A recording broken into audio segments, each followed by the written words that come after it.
Hello, Jed. Oh, morning, Vince. Hey, how are you evening? Very good. What about you? You looking young Uh, and fresh? yeah, it's not surprising what a close shave can do. Is that what it is? That's what it is.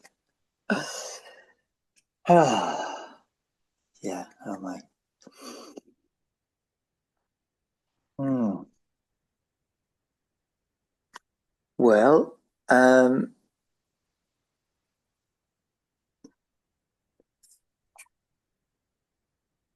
I'm just noticing how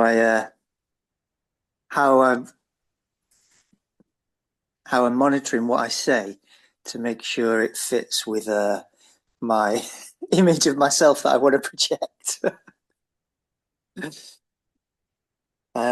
But what I think something that might be worth saying is something something about something about emotions, moods. Um,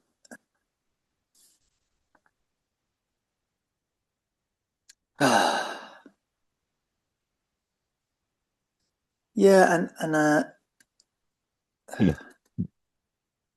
so I was going to say it's not really a problem, but I'm noticing it's there. But there's definitely a part of me that is like resisting it, I suppose. And then generally the thought will come along. Oh, isn't that interesting? And eventually, and it's all right. But yeah, there's part of me that's like kind of concerned, I think, that's, a bit worried. And I noticed that that is kind of a place where I get a bit stuck with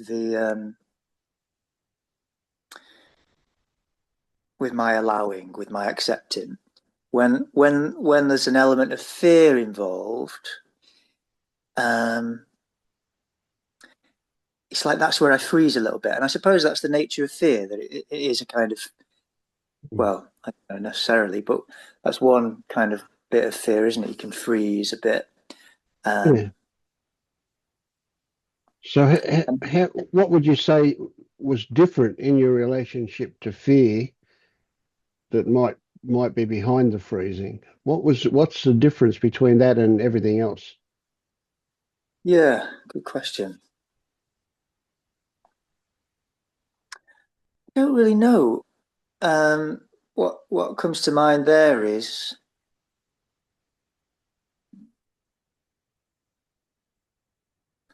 that that's just the nature of fear. Um, it's like when I'm noticing what's going on and I'm allowing it somehow. Um, it all kind of keeps unraveling, relaxing, and then at one point, not every time, but often there'll be an element of but that thing I'm a bit scared about for whatever reason, Mm, mm. Can and you then see can you see that fear is like a giant black plastic bag filled with something tied shut, and it's got a label on it that says fear, and you're actually only relating to the label, not what's in the bag. You never get to look what's in the bag because the label stops you.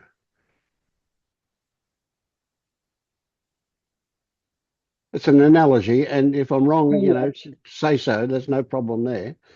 yeah, Yeah. I'm just considering that. That's interesting.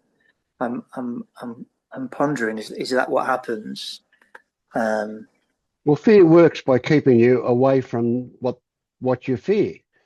As soon as you get uh, close to what you fear, you stop fearing it, and fear loses its power. So its job is to keep you away from that. It's to yeah, keep yeah, that bag tightly closed. Can't uh-huh. have you. If you open it up and stick your head in, it's empty. There's nothing there. But Yeah, and while it's there, I think that is generally what happens.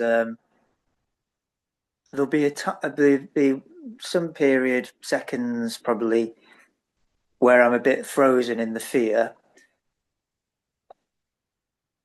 and then eventually that I'll relax into the fear as well. You know, Mm.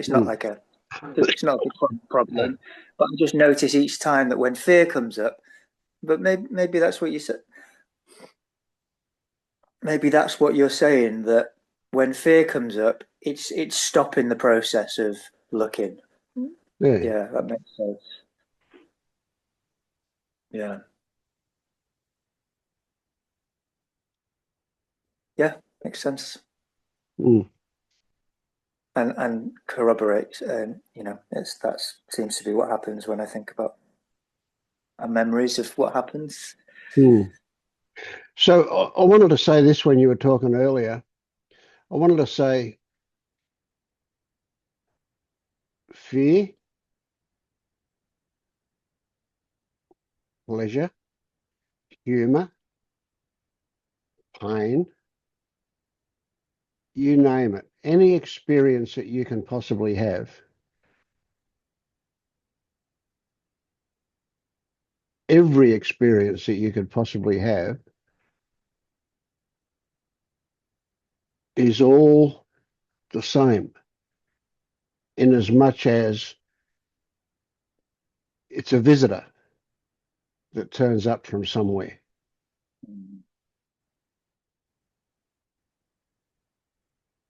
Yeah, And so you're not going to stand guard at the door and say, well, the same, they all come from the same place, they just wear different clothes.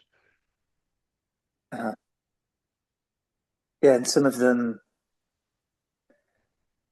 uh, seem to be more regular guests. Oh, certainly that. Yeah, for sure. And of course, we're always happy to invite in the pleasant ones. But if they Yeah, turn up with a scowl on their face, oh no, that's different. Yeah. yeah, yeah, yeah.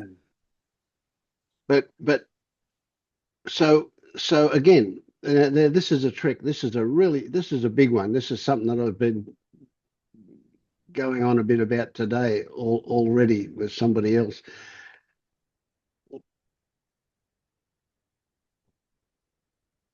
It doesn't matter what turns up.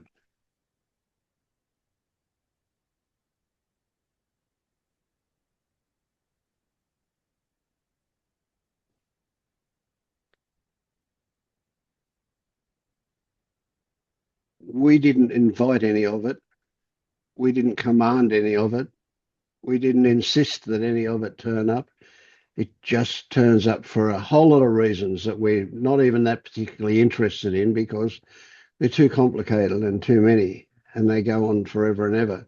So we just accept it as, oh, it's a mystery why this thing turned up. It just happened.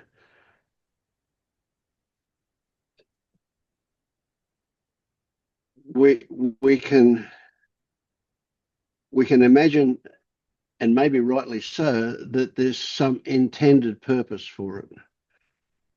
But we're not even going to get close to seeing that, if there is one, while we're anything other than relaxed and open.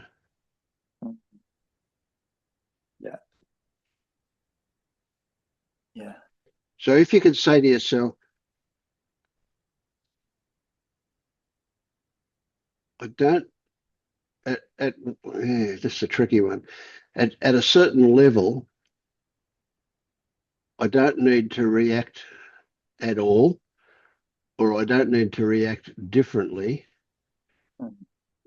to this one or that one or another one, depending on what turns up. Well, of course we do, but we don't need to. Put it that way. It's like there's no compulsion to do that. What we do end up doing is a result of a whole lot of other conditions. Mhm.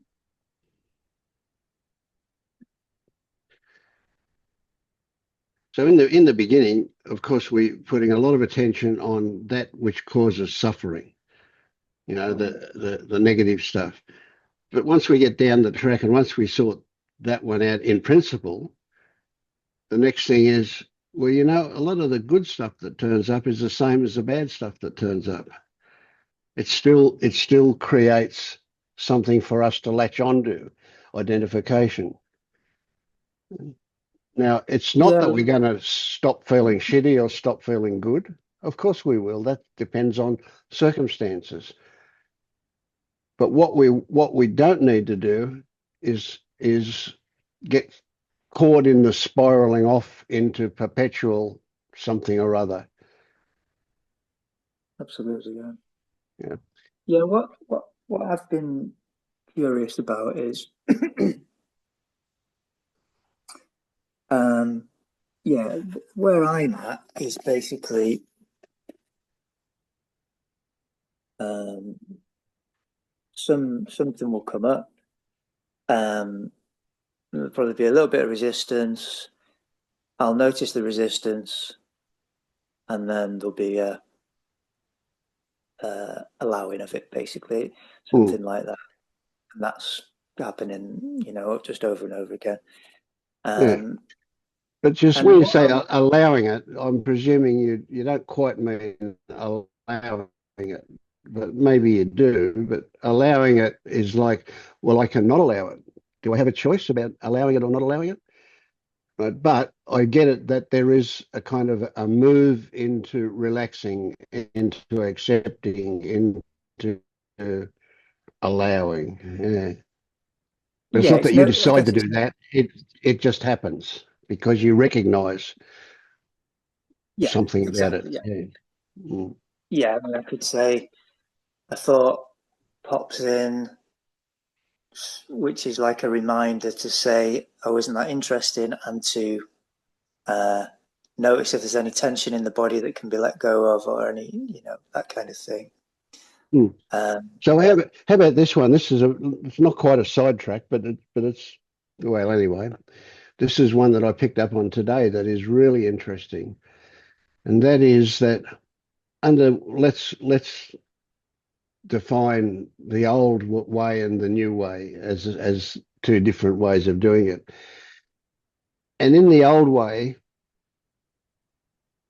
what happens all day, every day, is that there are little but persistent decisions being made.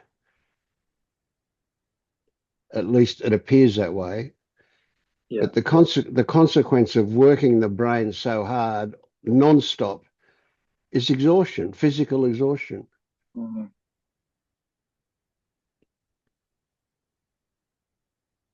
So that move into allowing is worth you magnifying and getting a hold of something that you can reproduce it if you like.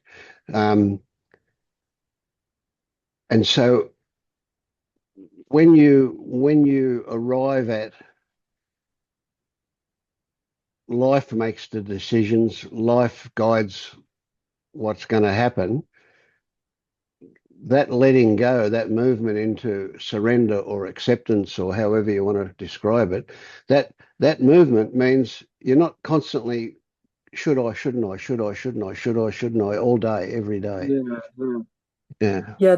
That's where I'm at with it, really. Well, looking at, I'm not at what you described, but I'm seeing that. I'm kind of wondering, is that, where I'm headed? So, for example, something comes up, and then, like you say, there's some kind of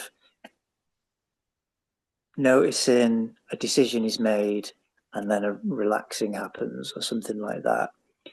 Like, is there a next stage or something, or a development where none of that has to happen, and Yeah. where I'm just having the feelings, and there's Yeah. no question of. But I suppose the thing for that to happen is it has to be a stage where the resistance doesn't happen, or maybe not. Maybe the resistance happens, and then whatever happens, and it's The all just part resist, of. yeah. The resistance is just one more thing that turns up. And again, if you untie the bag and look in the bag of resistance, you'll find very little there. Maybe some bodily contraction, and that's about it. Yeah, and I mean, that is kind of what I'm doing, I suppose. because there isn't actually anything to be done with the resistance, is there? Other than, well, there's nothing to be done with it. I think, but what happens to me, I think, is No, at this stage yeah, that there's a resistance to the resistance or something like that, and that's the bit that maybe is starting to yeah. all So, happen. so here you go. You've got no control over anything, and what we're encouraging in ourselves, what we want to see happen, is noticing. And when we notice, things change. Now, why do they change? What is it that changes? When we notice,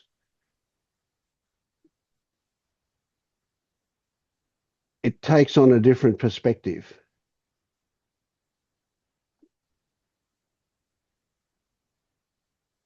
It ceases to be something that has a hold of every fiber of our being and we're acting it out or expressing it, and it becomes just a visitor.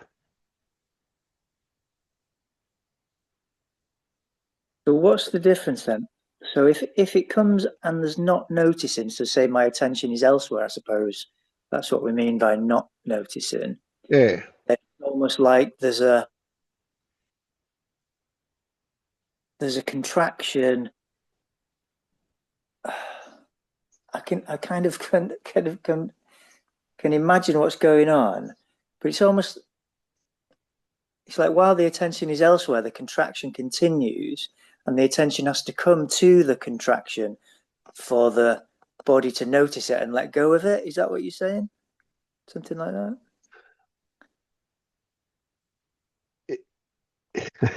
Yeah, yeah, there's a double one here. Um, that might be a process that takes place, yes.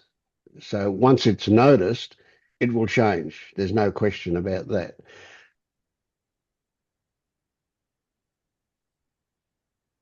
Is if it's there and we don't notice it, how do we know it's there? Yeah, at that Is it? moment we don't know it's there, do we? No, we don't. No, no. Like, But we that can thing see that the you say, results of it sometimes. yeah. And like you say, there's a kind of you can notice without noticing that you're noticing. It's Yeah, almost like yeah, out the corner of your eye, isn't it? Or the back, yeah, you know. yeah. Exactly. Yeah, you just so we might even go as far as to call it a kind of a knowing. It just has a different Right. flavor. Yeah, but what Almost like a with all of this subconscious. stuff, every bit of this stuff we're talking about is it's our connection to it. Right. So we don't have any control over what turns up,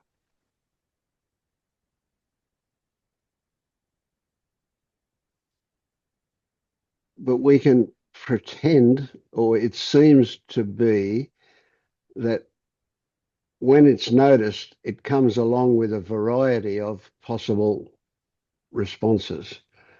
Mm-hmm. So, Apparently so possible. the response to stories is A, recognize it's a story, and B, simply don't engage with it. When you don't notice it's a story, your first inclination that something's going on is because of the engagement in it.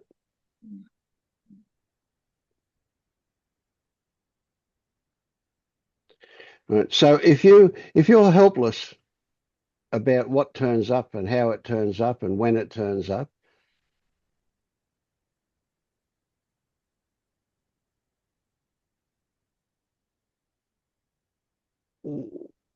can you just be the polite doorman that holds the door open and invites everybody and everything in? And what you'll find is there's no fighting. Yeah. A whole lot of things will not even get through the door. They'll dissolve on the way. They were just an Okay. apparition. Let me just consider what you mean by that. What you mean by that metaphor. Can we just be the polite doorman who lets everything in? So what you Yeah, said. yeah. So whatever turns up, even before I know what it is, you're welcome. If it turns out to be fear or unpleasantness of any kind, you're still welcome. but I'm curious as to why you've come. You know, who sent you the invitation? Why are you here? Not that So I need my an answer, but that fact. But this because I'm might be not a going to, slight tangent, but what I'm questioning these days is, am I? Is there a kind of self being created in all of this? well, And let's, is there a yeah, way to be with it where you're not doing all this noticing, allowing whatever, and you're just kind of one with the experience, yeah, yeah, yeah, yeah. Okay, so that's going to come about with practice. That's Mm, partly that's that. It seems like, well, I don't even know if it's true, but it seems like in the initial transition between the old way and the new way, we need to lose a habit and remake one, yeah. or many, if you like. You know, it doesn't matter. Yeah,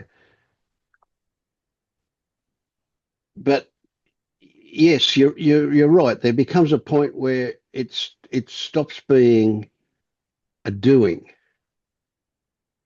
Mm, But let's just backtrack a fraction and look. Let's get really really clear. And you probably already got it, but I want to say it again. That what the self consists of is a bunch of stories that you've got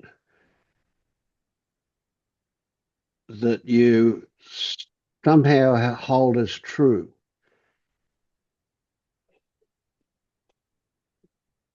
But unless you're thinking of those stories, they don't exist. Well, they kind of do, but they exist as potential. They don't exist as anything until they get fired up or till they get fed fuel. That's a better way to put it. That's a better analogy. They get fed fuel, then they get moving, you know. So they're they're they're like some metaphorical creature that is limp and doesn't move until it gets fuel. And when it gets fuel, all of a sudden it gets active and alive, you know. Well, that's really what the self consists of. This deflatable doll that needs blowing up.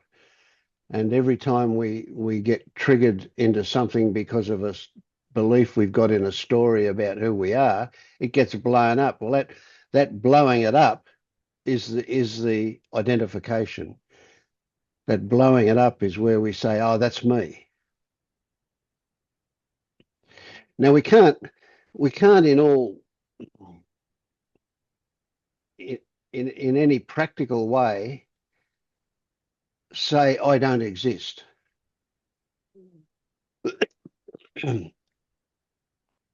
What we can say is, yeah, sure, there's no little man inside my skull pulling levers and pressing buttons or whatever. That's true, you know.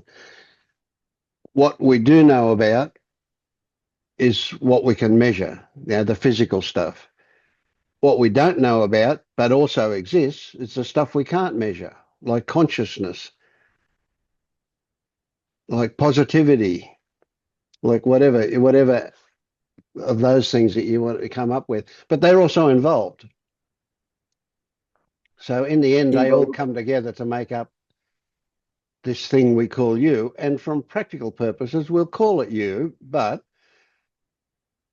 what we say is that as soon as we start looking at it, it falls apart. It's not. It's only for practical purposes that we Yeah, do that. yeah. I mean, yeah. I suppose the way I understand it, there is a me. There's a personality. There's tendencies. There's beliefs. There's all that stuff, and it all kind Yeah, of exists. But it's. But what isn't there is a kind of ability to decide and act that is in any way independent of everything else around it. And yeah. Well put. Yeah, yeah. Every decision, every action, everything involves a universe of connections. yeah, Right. Now, how far out they go, that's another story. Us as in our human body, we imagine that it doesn't project that far, but we don't know. I mean, quantum physics would say that we're reaching people on the other side of the world. Who knows, you know? Yeah. Yeah. Yeah.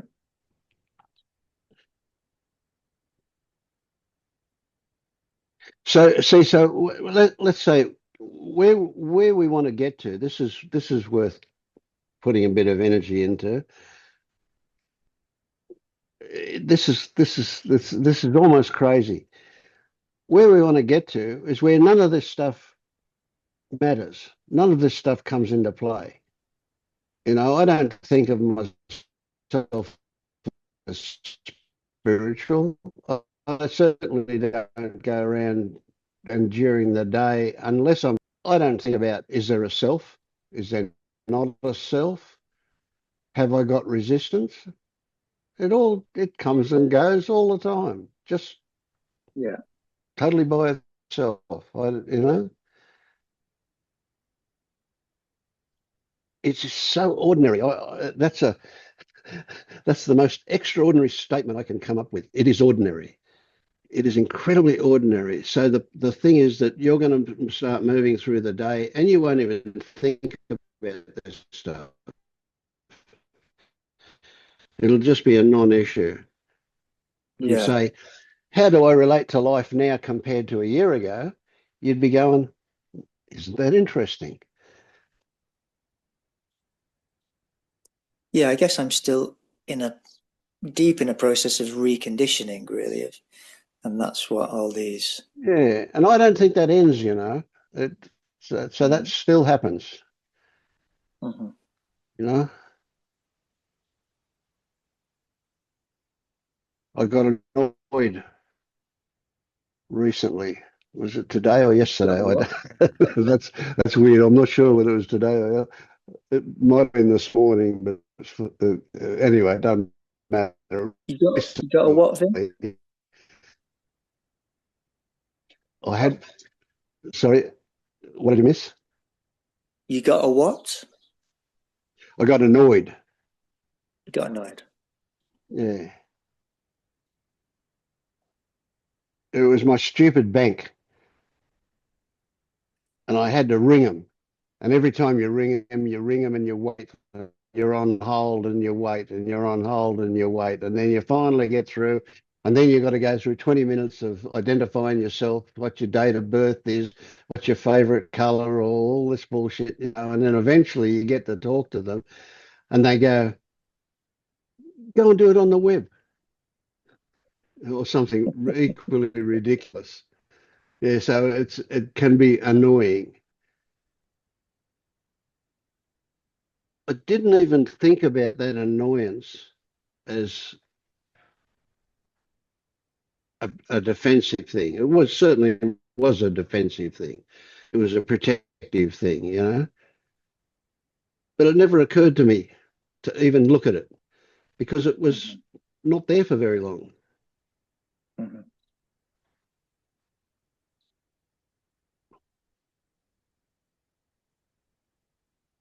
In a way, I can easily see the potential for grief at losing the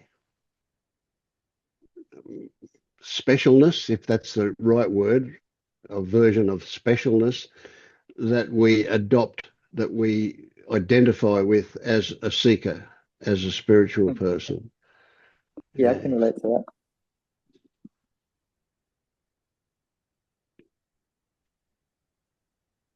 Yeah, I noticed that.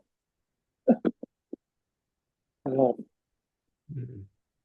I write I write a few songs these days that Good. are kind of.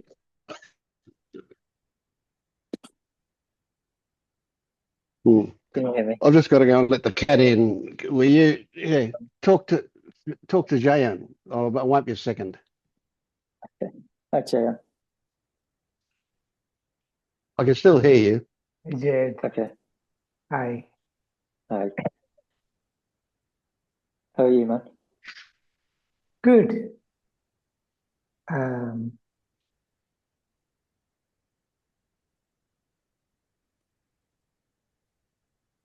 Yeah, these annoyances and these kind of things, these come up, and it's more intense these days, Mm. much more intense than it used to be before. Mm. Interesting.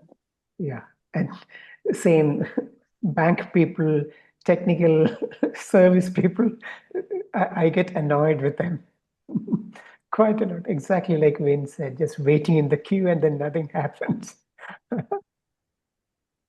Yeah, can relate to that. Yeah. I found when I observed the dynamics, I found it's kind of demanding what I want, what I expect, and when I don't get it, I feel that I sacrificed a lot of my time and energy, and you're not giving it to me. So once I saw that, then it can be taken a bit more lightly rather than very seriously. Yeah, the other aspect to it that what you said was the intensity of it. I myself found, especially in the early days, that when anger did turn up, it would be very intense. It wouldn't last for sometimes just seconds, but the intensity of it was huge. Yeah. And I reasoned that was because the filters were gone. I wasn't pretending to be polite anymore. Hmm.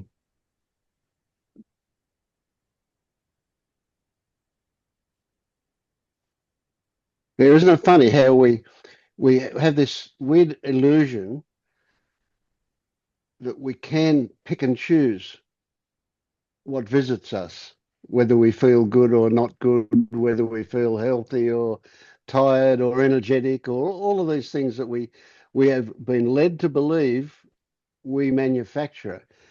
So guess what? Everybody that feels tired feels like a failure. Oh God, that's half the world at once. How terrible is that? What what a negative vibe that's putting out there everywhere. Yeah. Yeah.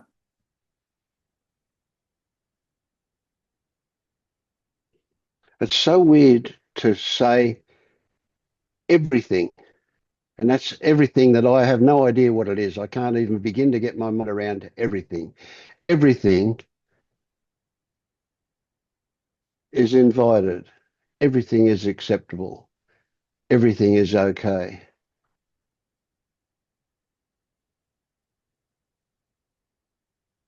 We need another word. We need every non-thing to be included in Mm. everything.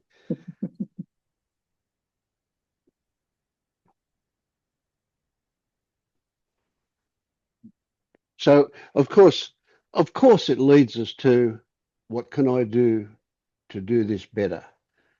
What can I do to fix it? What can I do to make it happen faster? What can I do? And of course, this is the thing. Those decisions that your brain is making all day, every day, are all about doing. Mm. So when everything's invited and there's no discrimination required, that takes we can sack half the policemen straight away. We don't have to go yes, no, yes, no, yes, no. It's just yes to everything, everybody. Yeah. I find I can agree with that.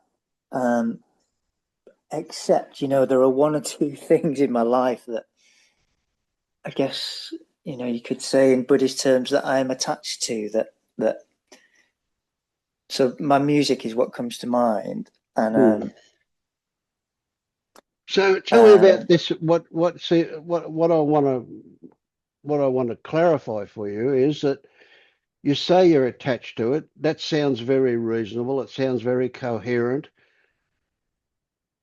but it's bullshit. What is this attachment you've got to it? What is this, right? So when you look at it in detail, mm, you you know that you have a relationship that's very complex, but that you like it, you feel competent, and we could probably fill a page with characteristics about it that we put under this heading of I'm attached to. But it kind of sounds like if you're attached, you can't unattach. And so both attachment and unattachment don't really work when you look at it in detail. So you can say, yes, music has a very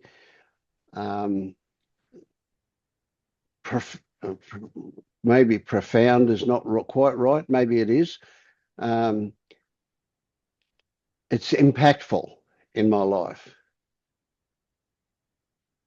There's a strong pull. That's the way I think of it. Like strong desire, and I think a strong identification. That's what. But I guess, like you say, any of these concepts, if you really examine them, they're just what they are actually is different. Yeah. I suppose what I mean is, when it comes to certain things to do with music, I find it really hard to just accept what turns up. Like if what turns up is, for whatever reason I can't do any this week, this month, or it seems that way, because it's only an apparent conclusion, isn't it? That tries to sum up, take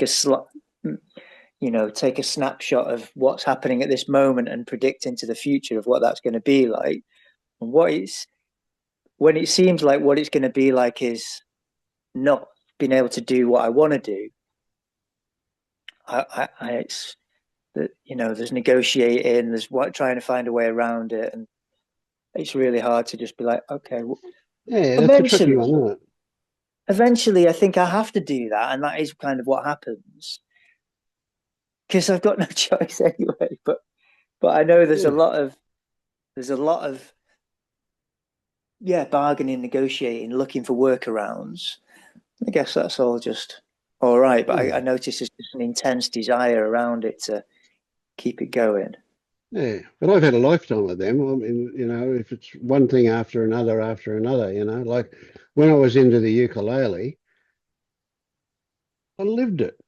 I bought all these different variations of ukuleles and even bought a mandolin, and I had would you believe my stack of music was probably about 1 meter high if I put it on the floor.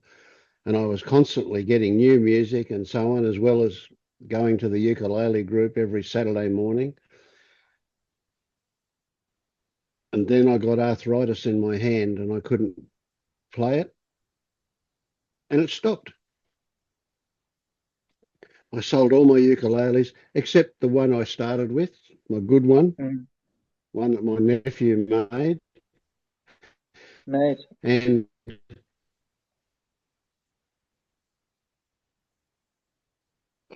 he made it. Yeah, he worked for Maton at the time. I'd like to get back into it. But I haven't even taken it out of the case in 12 months. But I've got a lifetime of that.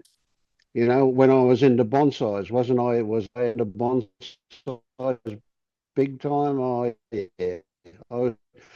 So whatever I've got into, I become quite obsessive with. But they finish. And I don't even remember why they finish. It's not like a choice is made. It's like they just fall out of my consciousness for some reason.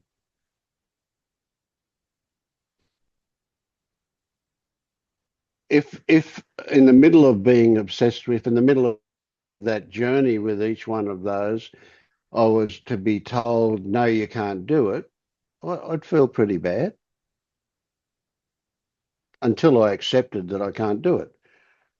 If I accepted it quickly, because it's like when it was my hand, there was no choice. It was too painful to do anything. But then I've had an artificial wrist put in and I could play the ukulele again now.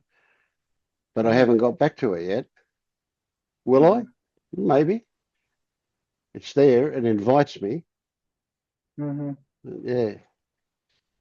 So what I'm saying is that you know your music is certainly been a big part of your life, and there are all these aspects to it that make it seem more inclined to be you.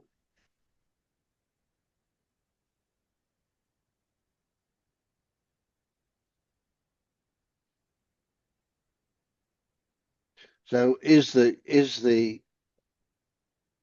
measurement about attachment to do with how much it would hurt if you couldn't do it anymore?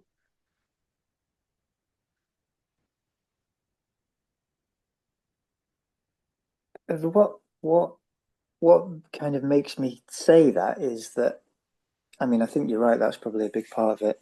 Is that I keep getting problems with my body related to overdoing it with music, with one instrument or another. Ah, yes, right. Yeah, yeah. And you know, the thought is, if only I could stop for 3 months, then my body would recover. I'd be all right.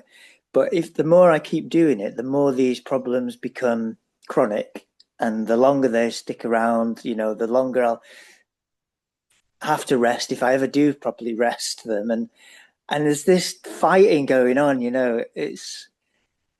It's like, and you know, and I keep swinging between, well, you know, I can't.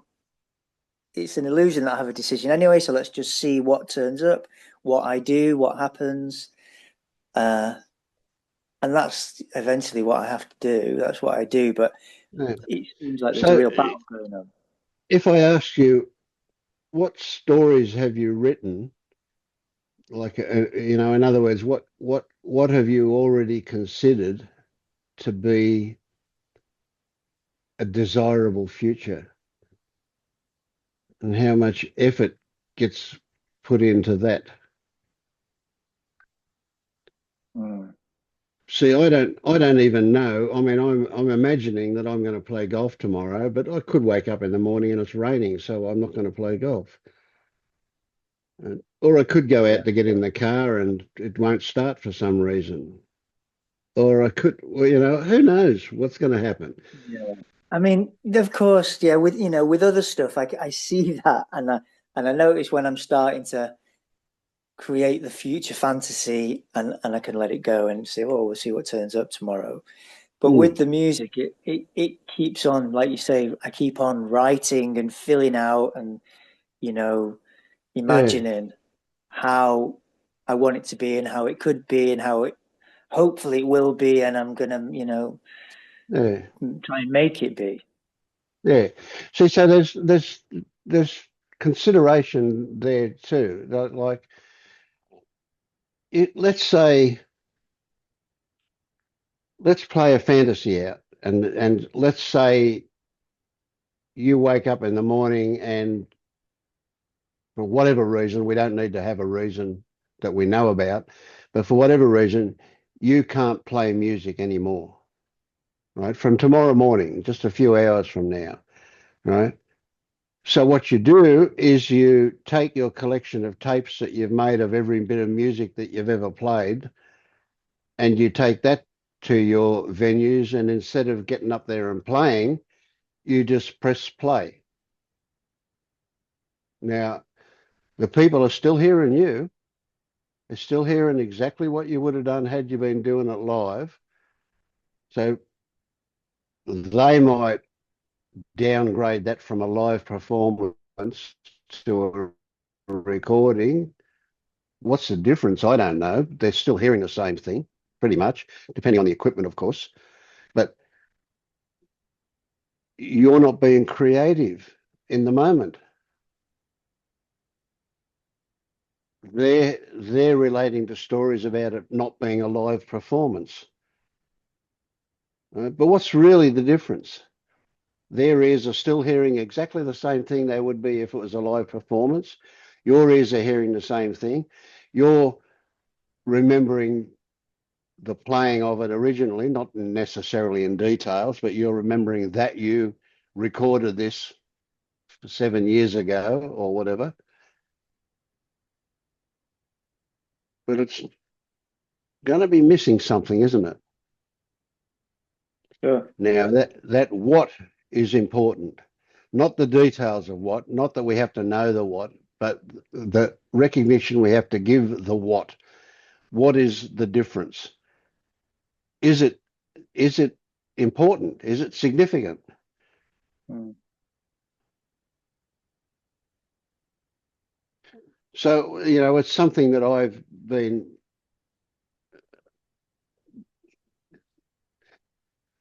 buzzing around a bit with the songs that I'm doing. Now, I can't take any credit really for the end result. I can take credit, not, well, taking credit's a stupid way to say it. I recognize that my involvement is so much, this much, whatever that is, in terms of modifying lyrics or selecting genres or including instruments or whatever, so but I recognize that the end result is not even defined. Is the end result intended to be that people enjoy it? Is it intended to be that they get the message? Is it intended to be something else altogether? I don't know. What is the intention? I don't know. Why do I do it? No. I don't know. I'm just having fun doing it. I'm enjoying it. I feel creative, even though I can't take credit for being creative. I mean, I've thought about this a lot, and maybe it doesn't really matter, but it seems useful to think through. And for me, I mean, like you say, it's about being creative. I think there's something quite human about wanting to make things, Yeah, and absolutely. I agree and with you. Yeah. and make things. And if you can make something that's kind of encapsulates something that you think about the world or the way you see things, Yeah. then Something that you makes it consider even has more. value. Yeah. Yeah, yeah. And then the fact that other people get to hear it, and there's some kind of, it's almost like a loop of interaction between yourself and other people. There's just something natural about that, or I don't know, there's something desirable about that for me. And that's kind of where I'm at with it. So if you were to send them the tape to play, that would be a different thing than if you were to go there and play it yourself for them. Yeah, but it's got a lot of the elements in it still. If you could send a Yeah. tape and they would sit down and listen to it, and Mm. maybe tell you what they But thought of that it. interaction might not happen in the same way. It might not happen. Yeah, that's why I'm saying for me it would have to be include. Well, it would have to be. I would like it to include that they listen to it and then they respond to it somehow. They tell me what they thought of it. Then it seems like still that interaction loop happening. There's a lot of fake stuff about that around, isn't there? I noticed on the news tonight when Serena Williams left the tennis court after her game and she's waving to the crowd. It was like she wasn't there. She was just automatically moving a hand. She wasn't really waving it. They weren't there. There was no connection. It was like that, like same way Donald Trump waves when he walks out of his plane or into his plane and he waves to everybody. He's not waving to anybody. He's just waving because it's like that's what I imagine anyway. Yeah. So that's an interesting one. There is that actual connection, and then there's a pretend stuff that exists quite a lot. I was listening to one of the POK things recently by a guy called Boris. Have you come across him? No. One of their teachers, and it was really interesting. He said that he's got this idea that there are three things that we want need as humans, and even after awakening. And one of them is something like peace, stillness. One of them is love, connection, and one of them is power, or kind of manifesting, creating things in the world. And where he was coming from was, if you notice that you're still got strong movements to do towards these things, or desires to have these things and make them happen in your life, even after awakening, it's not like there's anything to question there, or it's not. It's natural, you know. And I don't know if I'm, you know, obviously I'm paraphrasing, and I'm probably not completely. Yeah, no, I get you. I get you. What he's You know, saying. like, yeah.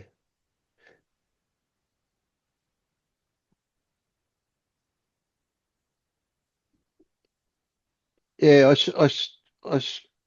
I started to do a thing today on what it's like to be awakened. And it turned out to be really a list of what it's not like, what it's not like to be asleep, kind of thing, you know. And because a large part of the list was, well, this won't happen, and that won't happen, and that won't happen, and that, and so on. Yeah. But they will until they don't. Mm. And that can be also part of it, you know.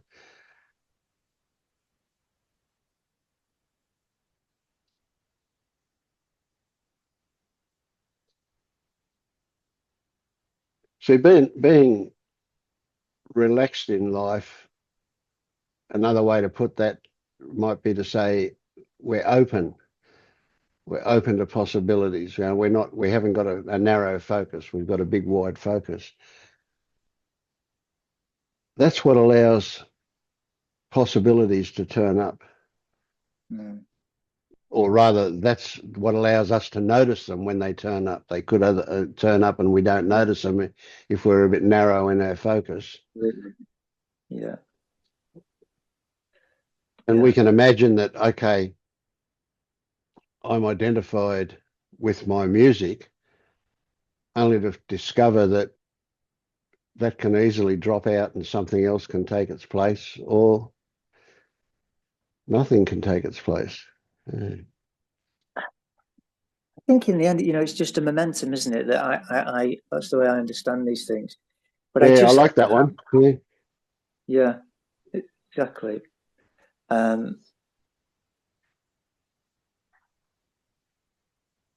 And what I found is that I've gone through so many experiences with this, particularly around these ailments in my body recently that get in the way of doing it. And trying to kind of analyze what's going on and understand it, and make a plan for recovery based on what I am perceiving and understanding, just doesn't work. But what It keeps you and busy that's though. where it becomes sorry. It keeps you busy though. Keeps me busy. Mm. And then but it just becomes a tussle then between the what the body brain is doing and the thoughts of what it should be doing, you know. Mm. And But you know and what the body brain is doing is having thoughts about what it should be doing. well, that's true. That's true. That's part of what it's doing. Yeah, exactly. Yeah. But they're not helpful. They don't help in any way, I don't think. Yeah, well, Or we don't I so think we don't know about that. Yeah. when I pay attention to those thoughts and get involved with them and believe them, I think that's maybe that's where the problem is. I don't know. Yeah. Well, what if could you imagine that you could do that? You could get involved with them. You could believe them,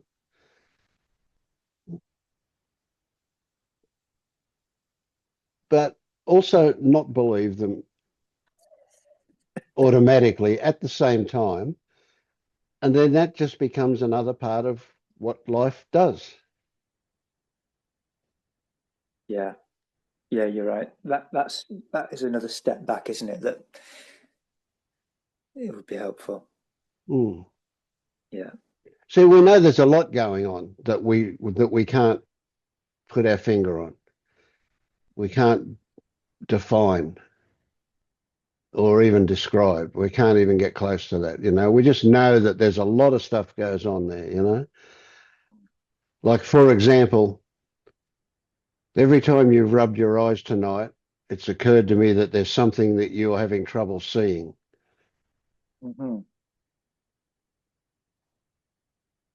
I took this segue to be able to say that, but essentially, I'm not going to chase it because it doesn't matter what it is you can't see.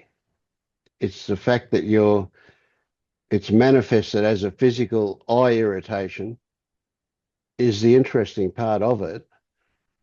And until we just get really, really, really relaxed, it's never going to be different to that. And when we do get relaxed with it, maybe, just maybe, or on the other hand, I have to say when my dermatitis turns up, and it turns up on whatever part of the body it turns up on, I have no idea why it's there. And when it goes away, I have no idea why it goes away. And I have no idea how long I'll be without it. And when it comes back, and sometimes it's back, but it's not back. So right now I could easily scratch the top of my left foot, and the sensations that I get would tell me that, yeah, that's the dermatitis. But if I don't scratch it, it may not be itchy tomorrow. But if I do scratch it, I know I'm going to keep it there. But sometimes scratching it feels so good. Oh, it's so amazingly good. For a second. Yeah, for a second. That's right. Because the moment you stop scratching it, it starts itching and you want to scratch it again. Yeah. But isn't it interesting? This stuff goes on all the time. It's all around it. We swim in it. We live in this unknown. We haven't got the clue as to what's Yeah.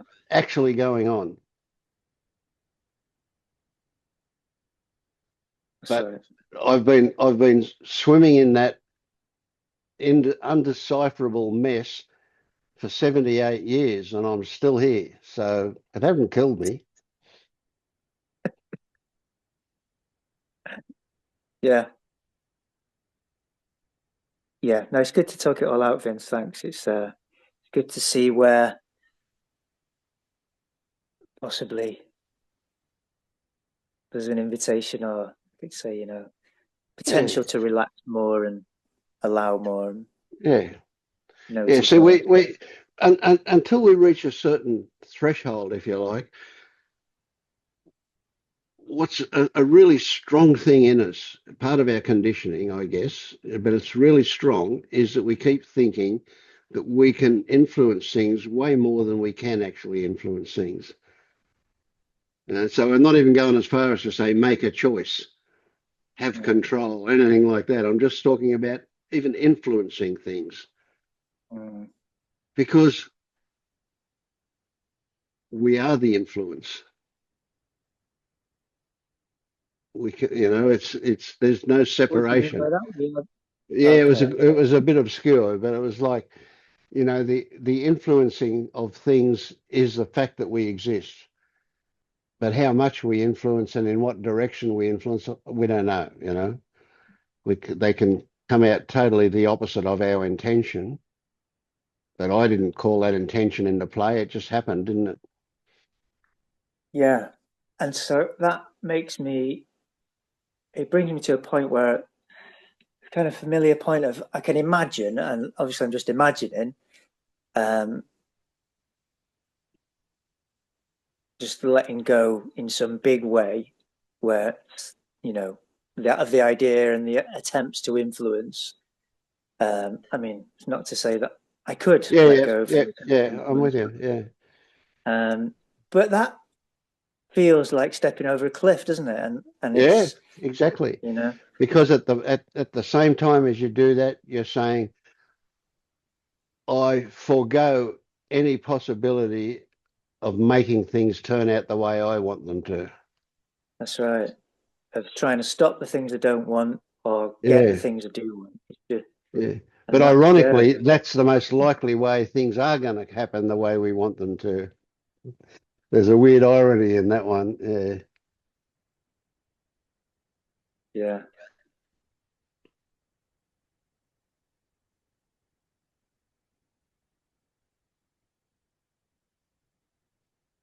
So I suppose the thing to do there is notice the fears. Well, I'm inclined to say put some energy into dissolving the labels when they turn up by recognizing that all labels are just the most exterior event or the number on the mailbox or whatever, but it's outside, it's a lot, right. So that's the label. So as soon as we open the door and go beyond the label, all of a sudden we're looking at details, and only those that we can actually discern, because there will be a million details that we don't even notice. And usually we're only going to notice what's right in it. You were breaking up a bit there, Vince. So by the labels, you mean the description of whether it's a good or bad thing, a thing I want or don't want. Anything, any label, anything that we call it. Right? Labels are very handy, but as soon as we look beyond the label, we're in a different world. Mm. So tomato is not just a tomato. It's this kind of tomato.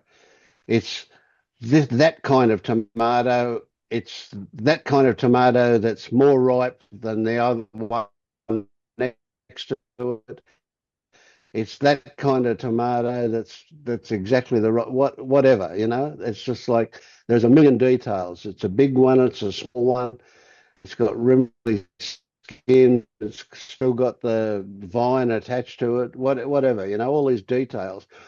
But saying it's a tomato doesn't cover it, does it? It's just one little description. Going beyond the language. And that doesn't say anything about what it's going to taste like. So that's a third layer of details that the label can't even begin to touch. Well, maybe it does begin to touch it. We know a tomato tastes entirely different to an apple.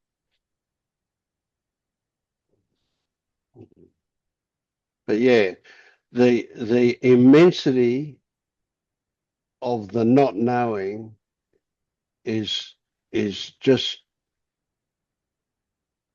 like I saw this thing on, it was probably on Facebook, I think, today, and it had how much is it? How let's compare $1 million to $1 billion. And so they did this animation of a stack of things. I suppose it was money or something, but that's $1 million, right? And then next to it, they did a stack of $1 billion, and it went. You couldn't even see the top of it compared to the million. The difference in the billion. So it's like we have this. The reality is that if you say $1, it's easy to imagine, or €1, yeah, it's easy to imagine, or one English pound, I guess, for you. It's easy to imagine. If you say 10 of them, you can imagine it. If you say 100, you can imagine it. If you say 1,000, oh, that starts to get a bit vague, But if you said 10,000, well, yeah, how big a stack would that be? Is that going to be a meter high, or is it going to be whatever? We don't know. And then if you get up into the really big numbers, it becomes impossible. So it's exactly that. Life is like the $1 billion stack. We can only get a handle on the bottom 0.01% or something. Good analogy. The rest of it just gets out of if it were possible, of course it's not. You could never even write down everything that's present to the point where it's touching, where you're actually in contact with it. You know, that would be, you would end up filling a book before you got to the end of that one.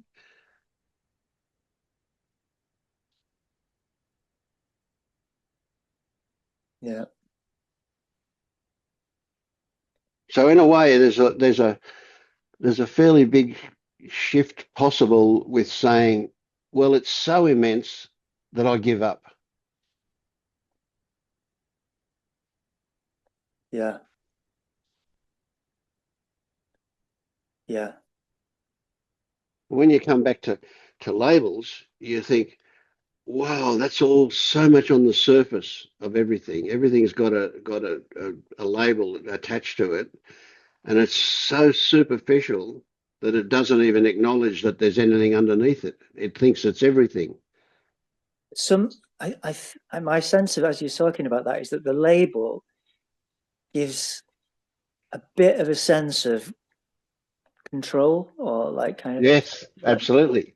Yeah, so we intentionally make things so simplistic that we can cover it with one word.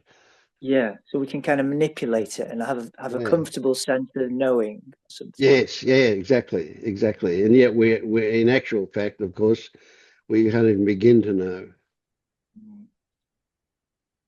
Because if you say you don't know anything,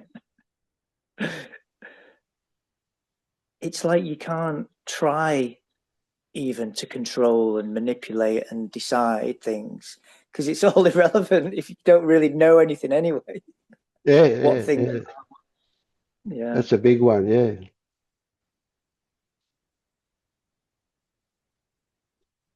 Yeah, good one. All right, Vince, I'm going to head off and get some breakfast. Thanks very much. Okay. Thanks, Jed. Appreciate it. Yes. Hey, Dom. Hiya. Just trying to connect my headphones. Can you hear me all right? Yeah, no worries. Oh, yeah. Yeah, just logged on. So I just got onto my computer and set up. Yeah, all right, good one. Yeah. So Jan is just about to tell us how he's going. Okay.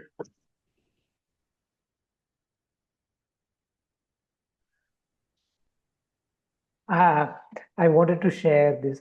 I continue to stay curious about things. So these little things. I used to have this repeated dream of getting lost in a city. It has been going on for a while, and then there is no help. There is no GPS. There is nothing. There is no money. There is no phone. There is no one that I know.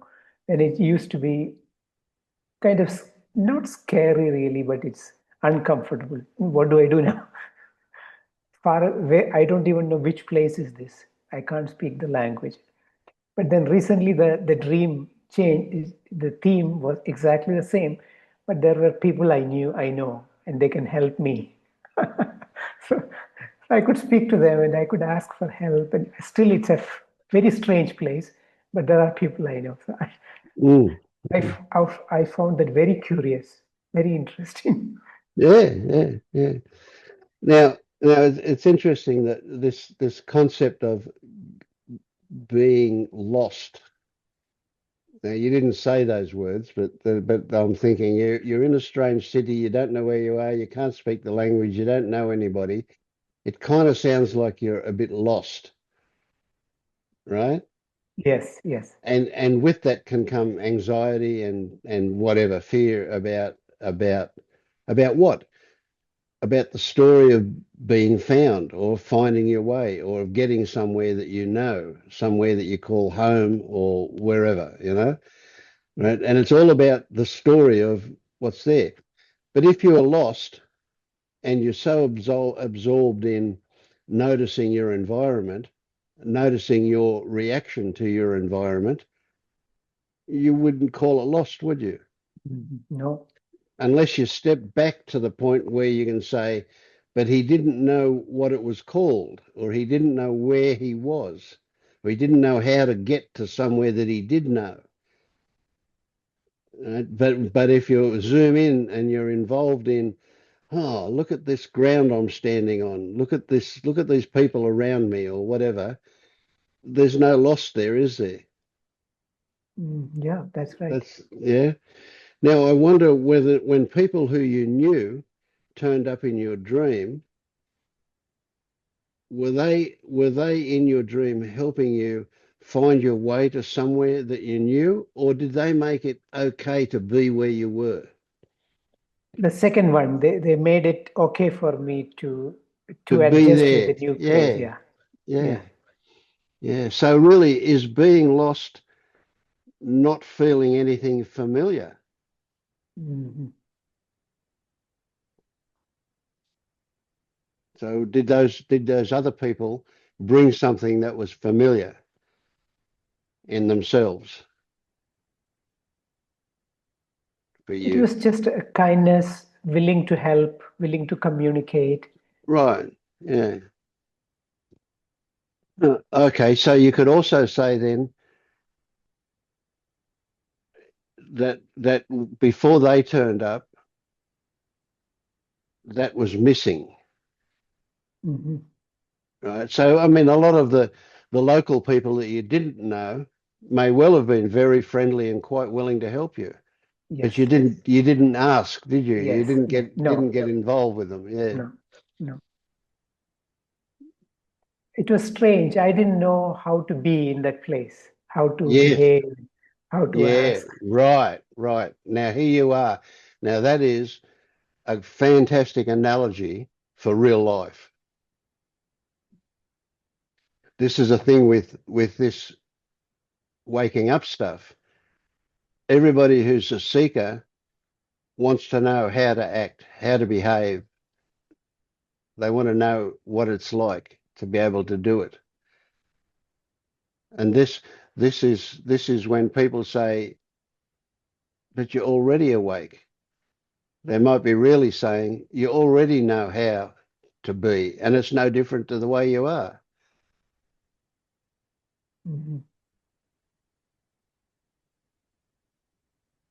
So let's say if somebody familiar turned up in your dream and they were prepared to help you and offering help and so on, and they were familiar and you knew them, you could relax and feel pretty good about it's Mhm. okay to be in this place, right? Yes. And then what if it turned out that that was an apparition, right? That you thought that they were there, but it turns out they weren't actually there. It They were doesn't matter, right? no, that's right. It wouldn't matter even if they Mhm. were a hologram, Mhm. because it wasn't them that made you feel okay. It was Yeah. you that made you feel okay Mhm. when you said, now I'm safe because there's some familiarity around me, or Mhm. whatever version of that it was. Yeah. Mhm. Yep. So that's seen quite clearly, that tells us that it's in us. This prospect of being relaxed is in us. It's not about our environment. Mhm. We just don't know how to tap it because we've been brought up believing that it's external things that control this.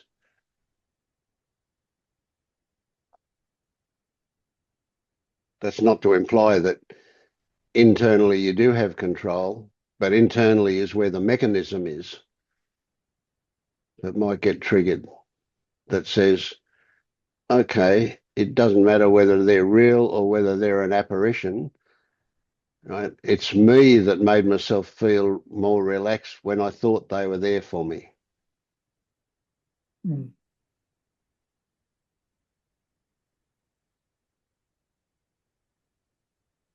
I love that it's a dream for you. You can go to sleep tonight and invite that dream to come back and keep working. Especially if it's been a reoccurring dream already, you'll find that you can, my wife used to be able to do that. She could go to sleep on consecutive nights and go into the same dream and continue it.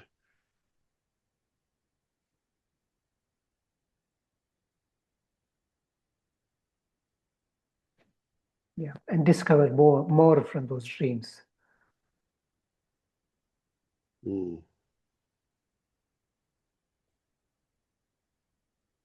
I found it in some experiences too, like a strange feeling that an example is I feel reluctant, afraid to face somebody because I felt there is something wrong in the relationship or something is not right, and then I recognize it as happening as thoughts in me. So it happens that I just go meet them and talk to them, and then nothing happens. There is no consequence, and the things that I fear it's not there. They don't even mention anything like that, and there is no sense of something happened in the past. So more and more I get a feel that yes, it's all in one experience. Not that there are no others or anybody, but it's all. Mm. I don't know how to is it in me or as me or. Yeah, I get what you're saying. Yeah.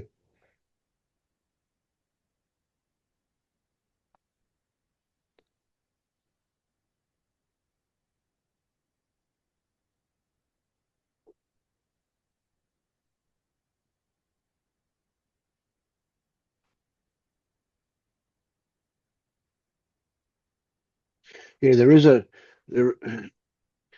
an element that I would call a self-fulfilling prophecy that can happen in the way we relate to other people, and what we expect from them is what we often get from them because we expect it, even though it's, we don't see the connection, but that does happen.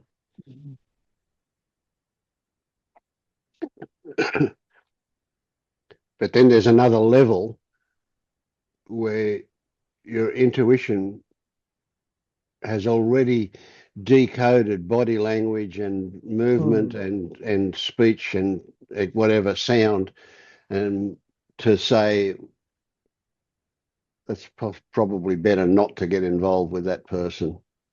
Mm-hmm. It could be the case. Yeah. We just don't know what to expect, but yeah. But that's pretty rare that you'll come across somebody like that. But they're depending on your environment.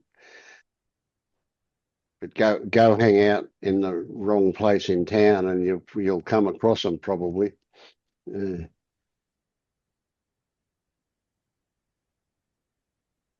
I think it could also be the resiliency or the capacity to make something wrong. It was so much, and now it's probably expanded a little bit, so it doesn't feel wrong or doesn't feel personal in that sense. Yeah, that's a big one. Yeah.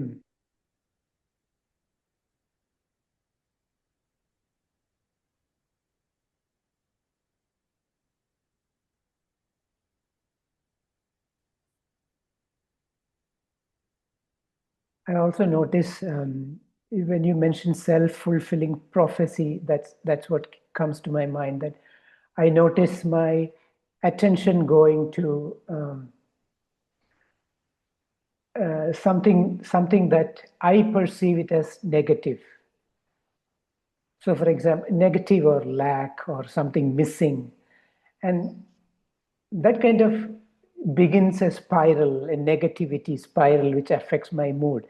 But the more I observe it and I see it, I find a small little way to get out of it and then distract myself or recognize it. So, this today when you send that poem, something like that, the first thing that I noticed is I haven't got this one. I read the whole thing, but the small thing in that, something that I consider as negative. I haven't had that. I haven't got that. So if self-fulfilling prophecy works, that might become real. Yeah,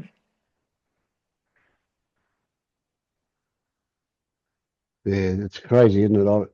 I'm Yeah. right at the moment. I've got this thing going on in my head that well, I say my head. I've got it going on in my body that things are so complex that we can only touch the tiny little bit of surface that's available to us.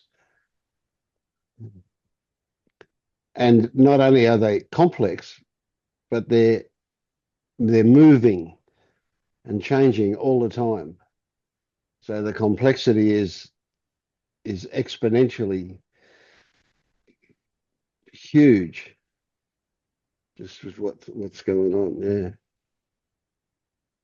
So it's like everything is an experiment. If I say something, I'm experimenting with whether or not I can communicate something that, you know what, I'm not even aware of the intention. It's just I know there is an intention of something. I am wanting to get some point over to you, but I'm not clearly defining that in my mind. I don't even know where it's coming from. It's just that there is. So the immensity of the complexity of life not only makes it impossible to know anything, but it also invites us to just be relaxed and allow it to wash over us.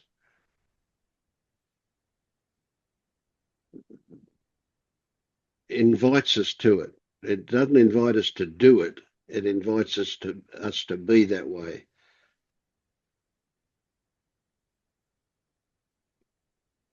This not knowing is not just intellectual, right? It's visceral in the sense it's a lived experience.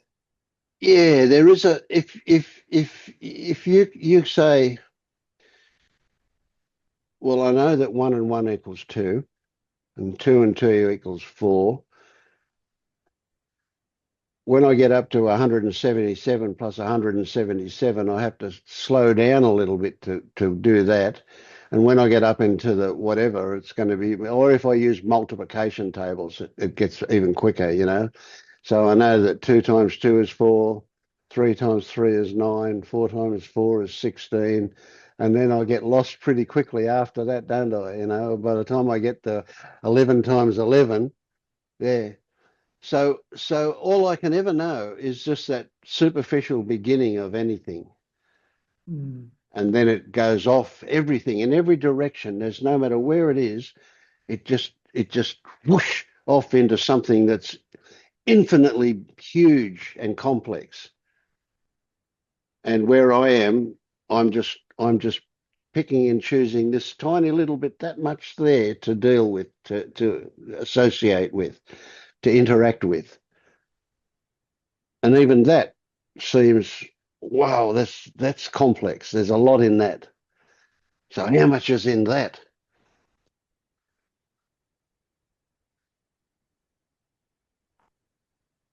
So it's not even just an invitation. It's just a recognition of the reality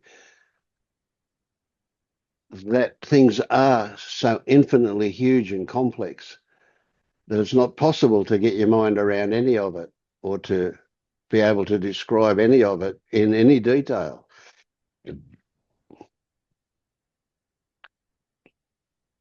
And the immensity of it weirdly doesn't make me feel small. It makes me feel really, really big, but really the opposite of dense. What's the opposite of dense? Amorphous. You know, that bigness includes me, or I'm involved in that bigness of it. So I don't even know what's going on with me, you know, unless I zoom out to a simplistic level and I go, oh well, I'm Vince.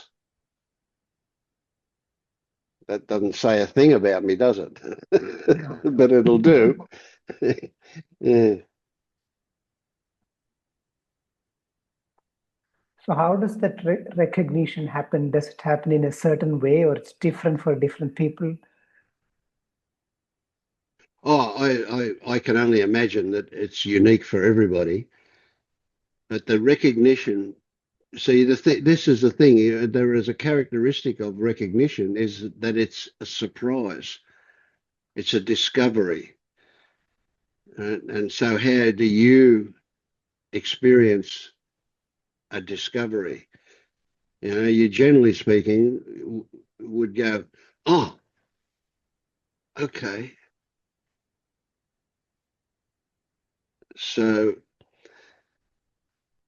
the recognition that how you fit in the universe, how the universe fits in you, which doesn't sound as good as how you fit in it, but how you and it are the same thing. That can just be a you can't even talk about it. It just wow. Now, interestingly, I don't know if it's always the case. I say things like they are sometimes, but you're very likely going to find humor in a recognition. You'll go, oh, and there'll be a light in the eyes where you kind of go, oh, okay, yeah. Mm.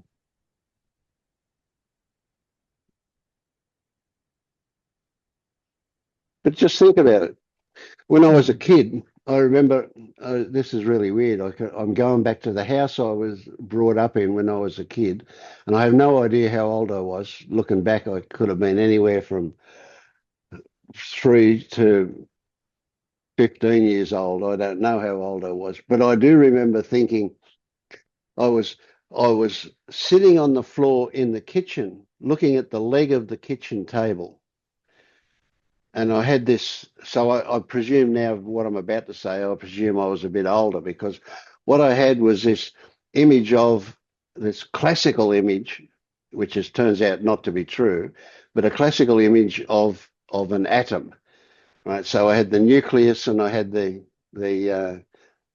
protons and the whatever the things flying around the nucleus of the atom, and then I was imagining that the kitchen table was made up of these. The kitchen table leg was made up of these.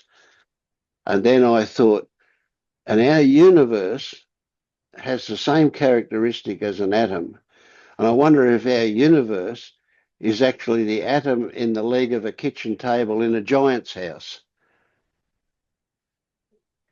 And then I went, and if that's the case, that giant's universe may well be an atom in the leg of a kitchen table in something bigger.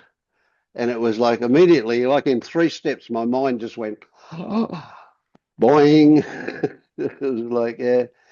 And I still have that feeling. Right now, I have that feeling of the immensity of this is just staggering. How can we possibly, how can the mind can't say, how can there be no end to it? But the mind can't say that there is an end to it. It's like, wow, isn't this just a,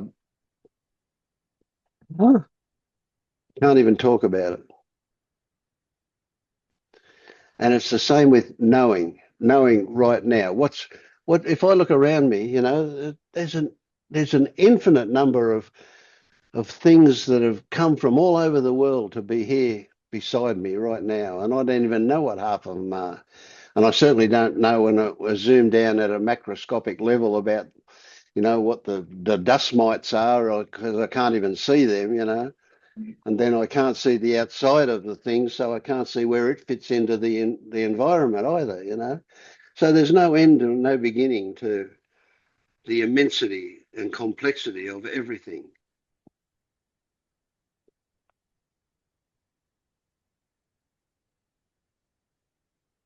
And where we fit into it, eh? How arrogant of us to even for one moment think that we know. How can we possibly know anything? That's just ignoring reality, isn't it? Yep. Don't worry about me. I get off on this stuff. Yeah.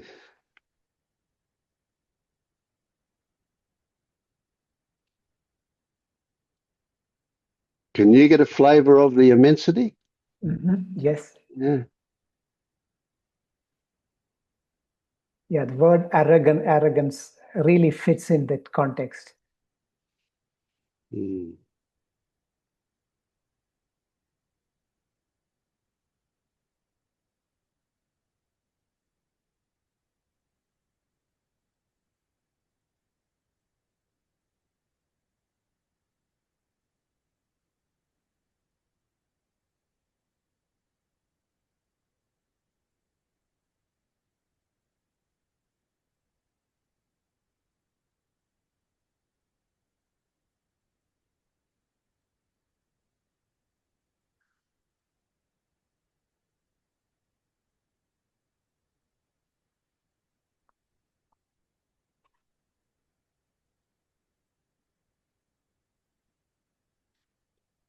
Mm.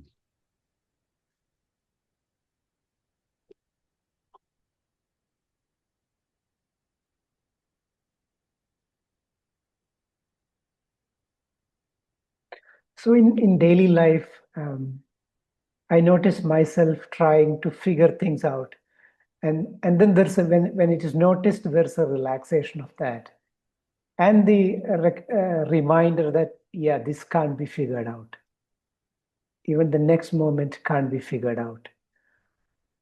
Mm. At the same time, there is also in thoughts, there's a feel of someone who is driving the whole thing, like maneuvering it, saying yes and no, and this is right, this is wrong. But sometimes there's a realizing they are just thoughts, just passing Mm. thoughts. And there's also, I don't know if expectations around this stop it or block it or something. I have expectations around what might happen in that sense.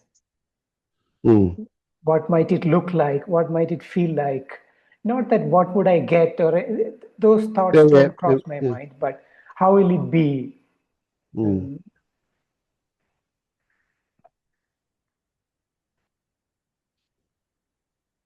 Yeah.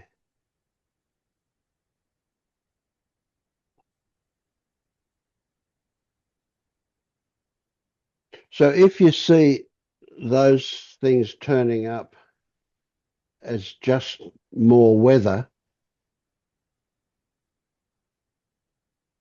you don't need to chase them for an answer. You don't need a resolution, right? It's Yeah. just interesting that they've turned up. Mhm. There might be some movement as a result of them turning up, but we don't know what or in which direction. Yeah. So I think you're beyond the stage now where you see thoughts as thoughts. Right? I want to introduce to you that thoughts are an expression of something bigger. Mm.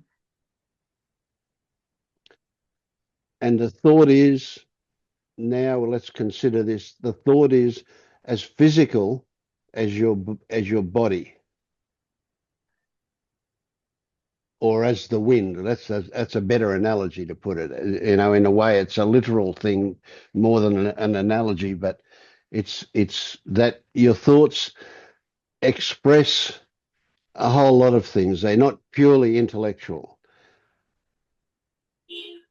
and a lot of the triggering of thoughts will come from a non-intellectual place, totally from environment, very often from the stimulation of one of your physical senses,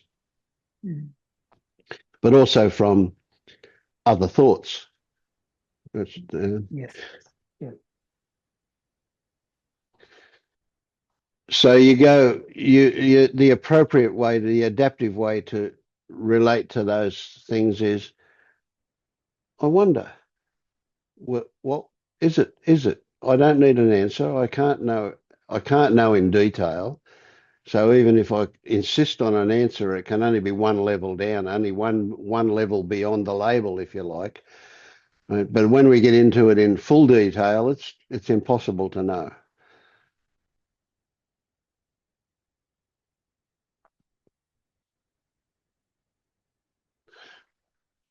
So reminding ourselves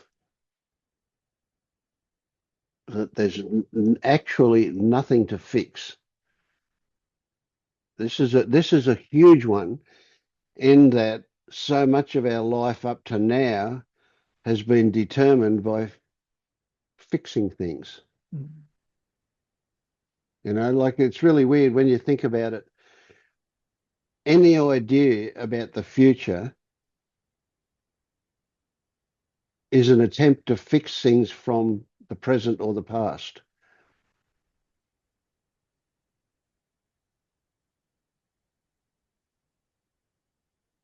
But what we're looking to fix doesn't exist physically. We've only got stories about it.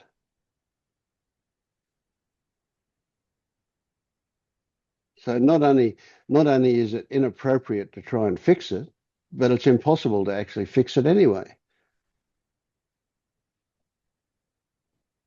I mean, because A, it's already happened, it's already turned up, and B, it's just a story. Even if you're describing some physical situation, that description is a story about it. And are you relating more to the story about it than to the actual situation? And it doesn't really matter in a way, because no matter whether you look at the story or you look at the actual situation, it's going to open it up into what is actually going on, which is different to the original. So whether you think that that's just thought stories that turns up and we shouldn't have thought stories, that whole thing is just turning up. It doesn't matter. It's irrelevant. So we give importance to things that don't really deserve importance.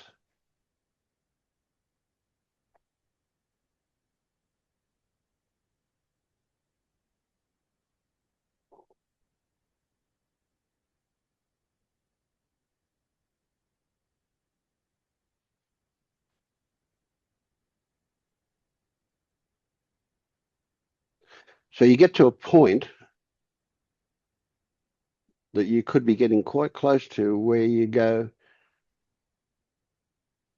well, I don't know how to be.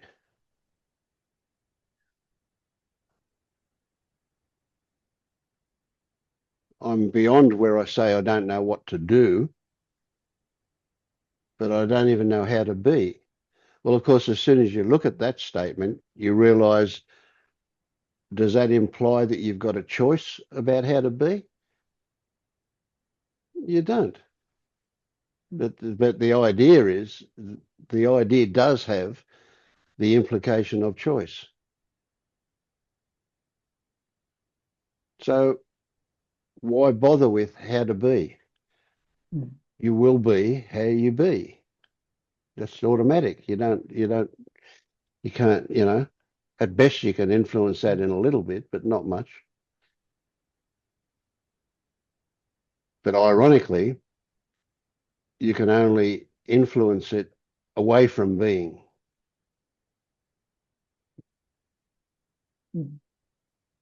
Well, being spontaneous anyway, yeah.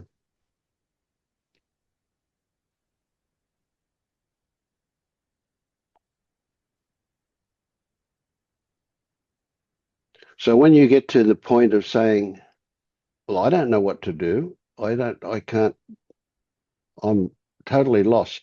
Great. That's the best place you can be.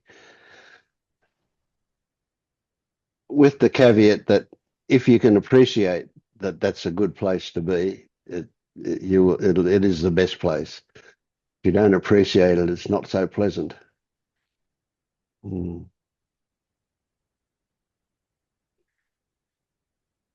So ask yourself any question. And the answer has got to be, I don't know. How can you be better? I don't know. How can you wake up faster? I don't know. How can you relate differently to thoughts? I don't know. It's not a dismissal. It's a recognition that we can't actually know. And where we're left with a recognition like that, when we get through everything, if we go through every single possible thing that we've got, at the end of that, I don't know. It's still I don't know for everything. At the end of that is, oh well.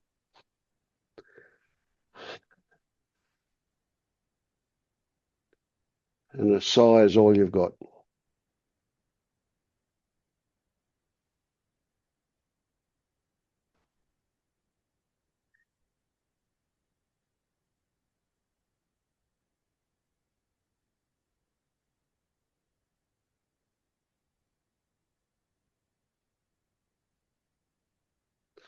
But part of us is going to be screaming out the whole time for, give me something definite, give me some direction, give me something to do, give me something, whatever. It's crazy, isn't it? Yeah. Yeah.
So where do we go from here? Nowhere to go. That's right. Nowhere to go. Exactly. Yeah, good. Yeah. Or equally as good an answer is, I don't know. Yeah. Yeah. Or it doesn't matter. Yeah.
Well, thank you, Jan.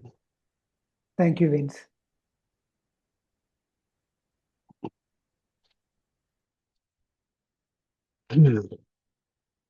What can I not tell you, Dom? Yeah, but I enjoy listening to that. Yeah, I'll just report in briefly about I haven't had a chance to get onto these chats so much in the last couple of weeks, but I've been listening, I've been reading the stories which I find useful and using the chat, the which is getting to know me a bit as well. It's quite helpful. Um, the one today was about the imagined kind of center of experience. Um, that one I didn't relate to so much because I don't really have that panic about the sort of, that is not something I relate to. The day before was about approval seeking. And that one was like, boom, that was, it was a bit like that time a few months ago when we chatted, and I think you gave me the suggestion to kind of sort of tune into what my inclination was to the different things through the day. And that sort of something clicked really strongly then. And this was similar, maybe not as strong, but just I suddenly was like, just saw how daft it was to try and get approval, and how sort of pointless that is, as if it sort of could mean anything or have any effect,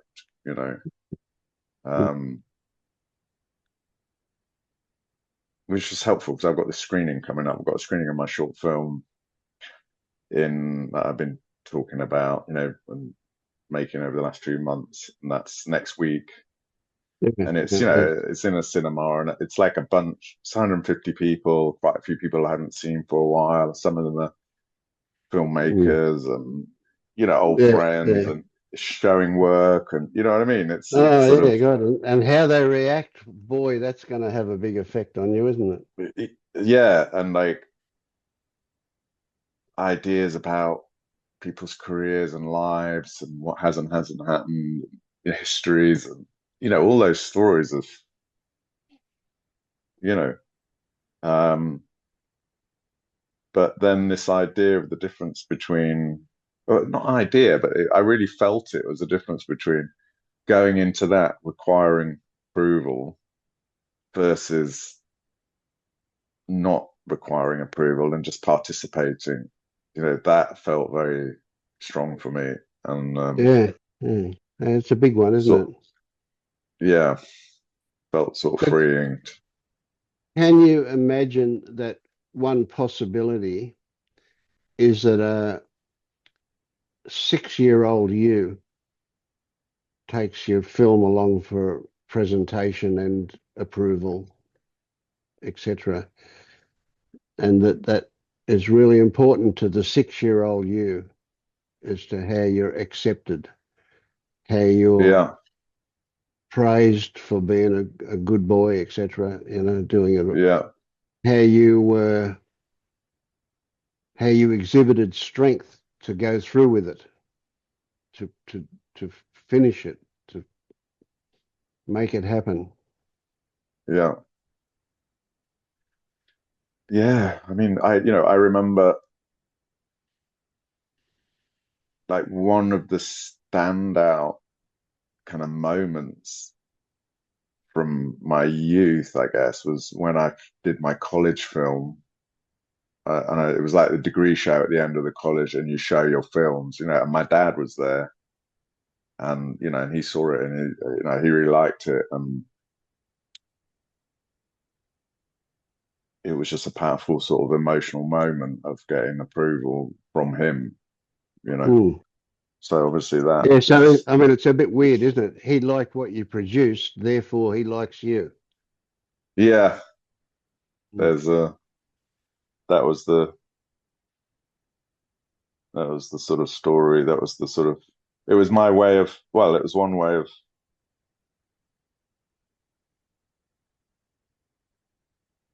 yeah, feeling like I was getting approval from someone, I guess, who hadn't been around to give something that much. So what if this is the same thing? What if this is the same as that? At one level, sense, at least. Yeah, in the sense that, I think that's in play. Yeah. That's why that was so strong, that sort of noticing about approval and seeing the mechanism of that it's not gone away. It's not like I don't want people to like it or something. You know, it's Yeah, of not like course, of I'm not. course. Yeah. It's not like I'm not going to be nervous or whatever else. You know, it just it was just helpful to sort of um, see it for what it was, I guess. Mm.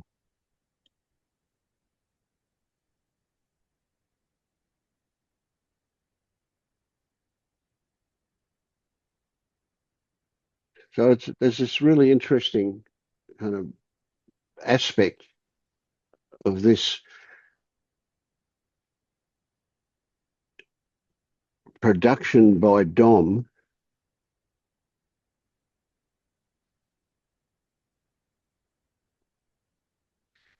You've probably even heard of phrases like, how much of himself did he put into it? Yeah, sure. And it's like we've got this quite objective production now. If you were to Mm, die, it would still exist. Right? If yes. you suddenly disappeared, it would still exist. Yeah. So it's not actually connected to you in any way, Mm, physically at least, yeah. yet you're going to behave as if it's you, not just Yeah. connected to you. Yeah. Mm,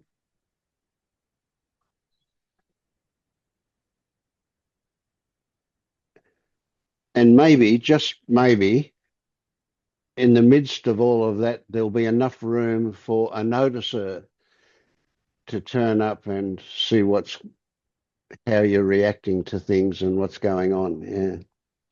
I think the difference. I mean, you know, that film that I'm talking about when my dad liked it. That was 1987. So we're talking about, A can't work long that time out, ago. Yeah. 40 years ago. You Yeah. know, But time doesn't exist at that level at all. yeah, yeah. But I think the difference is that really was me to me. You know, Mm. that really, I had no, it was just all consuming, you know. Whereas now there's a sort of sense of things happening a bit by themselves, and I'm sort of Yeah. part A of it little bit somehow, you air know. in between. Yeah. Yeah. Yeah, yeah, exactly. Well, I mean, you know, we'll see next week, but at the moment it feels like Yeah. that anyway. So one of the things that I would love you to, um, if it turns up for you to focus on, that would be great. And that is something that I say many times. My example is me hitting a golf ball. I'm on the golf course and I hit a golf ball, right, with the driver, the showy one right up there. So I'm right on the tee and I've got it teed up and I whack this ball and it goes really straight and long and runs good when it lands and I just feel fantastic about that. That's just great, you know. Or it gets about halfway down the fairway and starts curving off to the right and ends up in the bush and it's a lost ball even, you know. I just no way I'm going to find it. Right. Or it could equally go left. It's end up in a dam or something too, you know, there's no worries there. Now, in both those cases, now this is a real example for you. I can feel genuine joy if it's the first one.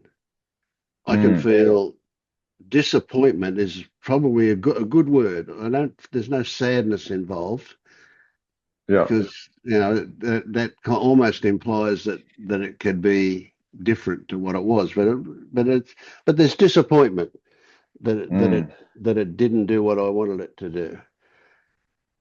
But in no case, good or bad, am I either going to berate myself or pat myself on the shoulder. mm, Because I can see that no matter how much effort I put into it, I do my best every single time to hit it long and straight. yeah. And I have about a 1% success rate with that. But essentially, it's just circumstances. Mm, All right, we can analyze the circumstances. We can say, oh well, my club face was a bit open at impact, or a bit closed, or I struck it a glancing blow, or I didn't hold my mouth right, or all sorts of possibilities could come up to analyze it, but it's irrelevant. They just are circumstances that were involved, and a whole lot of circumstances that I have no idea about. I mean, I've played in a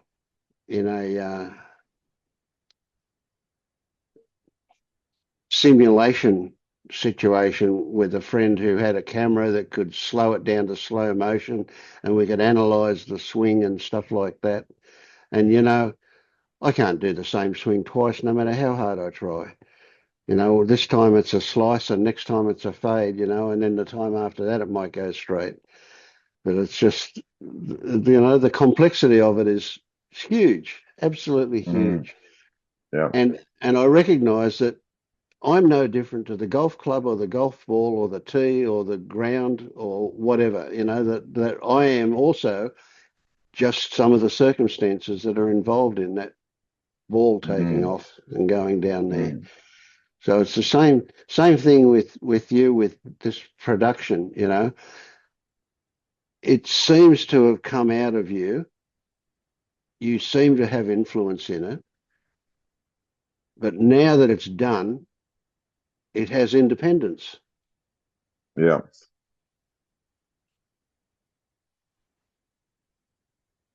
You could talk about you giving birth to it, if you like. In a way, that's kind of like that.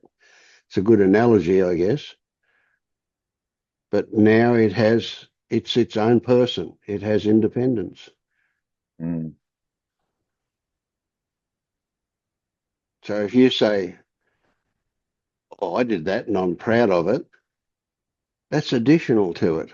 That's added to it. Yeah. Or if you say, "Oh, I did that, could have done it better," same thing. Mm. Yet, knowing all of that, you're still going to feel good or not good. So I guess part of what I'm saying is the joy you can feel if the ball goes straight, or the disappointment you can feel if it goes off, they're the same thing.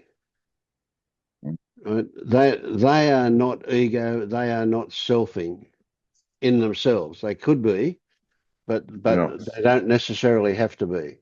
So there is joy about the situation, not about a personal achievement. Yeah. So it's a subtle difference, but a significant difference. So for you, when you show this, if you get approval, it'll be joy about the situation, right? And there might also be some pat yourself on the shoulder kind of thing that goes on. What you're going to find it hard is when people give you credit for what you don't want to take credit for, right? That just happened the way it happened, and I didn't actually do it, and yet people are saying, "Oh, you're good for doing it." That can be a bit trickier to how to cope with that. I find it a bit, I won't say annoying. I don't get annoyed about it, but I find it difficult sometimes when people give me credit for stuff that I don't really believe I have credit for, because it just happened the way it did.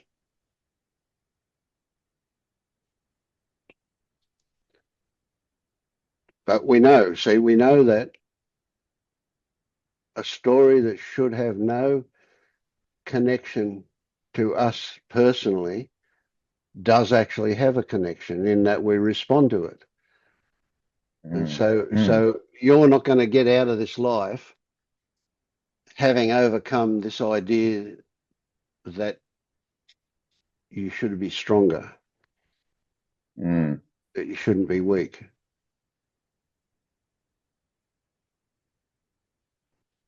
But how you respond to that is another story. You could either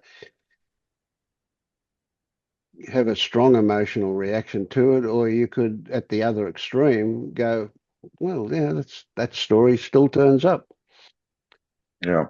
I don't have to respond to it, but it's there." Yeah. But generally speaking, if the second one is the case, it drops out. You'll find that it won't turn up as frequently simply because you're not feeding it. That's a big one. We've got to feed these things. Any any creation of the illusion of a self comes because we feed it. It's a metaphor, but it's a good one. You know, we feed it ego juice, if you like. Mhm. Yeah.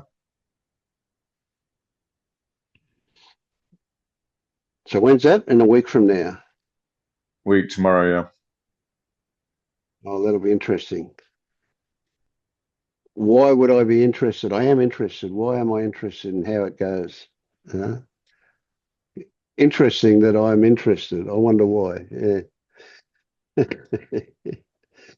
And that's probably because I like you. So, you know, I want it to be a good one for you.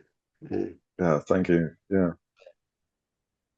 Well, you don't need to thank me. I was being entirely selfish here. That's because that's what I want. Still, it's good to hear. Yeah, I guess it is, isn't it? Yeah. So that there's a great example of the complexity of things. You know, they're connected in all sorts of ways, aren't they?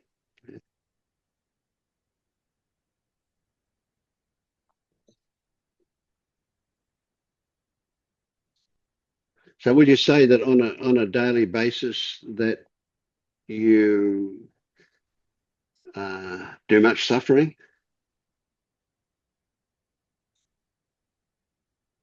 Uh, um, I guess I'd have to have a measure for that, but I don't think not that much at the moment. I think I have this little, I have these negative thoughts often in the morning, and sort of some bodily stuff going on, which I used to call anxiety, and which my relationship to it seems to be different. Mm. So it Last doesn't time seem we to be spoke, that wasn't happening as much. Yeah, that's still true. It's it's doesn't seem to be able to hold on as much as it did before. Mm. So overall, suffering's down, I'd say. Good, yeah. Yeah. Yeah, there's another crazy one that you're going to find. I am imagining this will be the case, and it's certainly been the case here, and that is that in a couple of months you won't even remember that morning anxiety thing. You'll remember that it happened, but you won't be able to remember what it felt like. Mm. I relate it to the, this idea of being lost and not knowing what to do with myself. This thought that I don't know what to do with myself comes up quite a lot. Mm. Um, and I guess it's got a belief behind it that I'm supposed to know what to do next. Yeah. Well, it's that. So when things like that come up, that's a perfect example of what to do. What we want to happen, and of course, so there's technique here. There's a skill to be developed potentially in that if you can define it, right? So and which you did there, I don't know what to do. What am I going to do with myself, right? Then you've got something to look at the details of. And as soon as you start to open that up and dissect it and look at the details, you're going to see things like, what do I mean? What is this doing? Do I need an activity? Do I need an activity to keep me busy, to avoid something? Do I need an activity to express something? Like as soon as you start analyzing it like that, you kind of run very quickly into it doesn't make sense. Yeah. And of course, you could step back, or you could have someone like me point out to you that you could step back and go, Well, you could spend your life doing this, wondering what to do, because it's a doing. Mm. Or It feels like there's something like a kind of an old framework that sort of where I have a schedule and I have an agenda and someone's told me yeah, what to do and and there's a new framework which is more spontaneous and more sort of body led and more kind of, for want of a better word, like inspired or just kind of like in yep, the flow or something. And I sort of find myself jumping back into the old way where I'm like, yeah, where's what's next on my agenda, yeah, and sort of relaxing out of that into the sort of soup of, yeah. Now you that know, that will keep happening until it doesn't. And yeah, and and when you see it happening, that's the most active thing to move it into not happening, kind of thing. So yeah. But one of the things you mentioned was that that's the old way. The old way is going to keep knocking on the door. The old way in everything is going to keep knocking on the door until that realignment where we recognize it for. So I don't want to say just for a story, like, because I don't want to automatically reject all stories, because we're getting to the point now where stories are important. Um, but old ways will come. So you can, if you stop for a second when something happens and get a feel of it, and it tells you that it's an old way that's come up, then that's not to say that you're going to just dismiss it, but you're going to put it into context, and it will probably dissolve. mm, So old ways are habits, yeah, and old ways have been well and truly conditioned in us, and they will keep coming back until they atrophy. So mm, you've got this weird thing in the brain where, the more you use a neural pathway, the stronger it gets and the faster it activates, and so on and so on. But when you come to stop using it, it atrophies very slowly, and it never completely goes away. It's like the brain says, maybe we'll need this again one day, so I'll just keep a remnant here, ready to go. Right? So if something novel gets triggered, it'll be full on activated again. But then that we get over that one fairly quickly, because it's only a one of. It's not like it's been in constant use. So those old ways, they are going to keep coming, but there's a feel about them that says it's an old way. mm, That's the way it used to be. That's all right. So we're not just talking about old as in the before awakening stuff. We're talking about old as in terms of our age, in terms of when we learned things, when we took things in yeah, and believed yeah, them to be true. Yeah. And they're automatic. They're just like this is a hard one to get your mind around. And for me, it is that we've got this bag of potential. So it's empty when we look in it. There's nothing there because it's only potential, right? But when it gets activated, it goes flat out and it's full. It's really big and tangible when it gets mm, activated. So yeah, we've got so much of that, and we want it to be activated so we can look at it so that it can dissolve, and that's going to take the rest of your life to do that. That'll happen mm, again and again, but it'll thin out. It'll thin out to where it occasionally, at least I'm relating my experience, it doesn't happen. And these days, when it does happen, it's so what? It's like, I don't need to fix it. It's not a big mm, deal. It doesn't cause suffering, so it's okay. let it happen. So yeah, that there is a discovery. That's something that you've alluded to without really realizing you have perhaps, and that is that there is a world of unfamiliar in front of you. But just because it's unfamiliar doesn't mean it's unpleasant.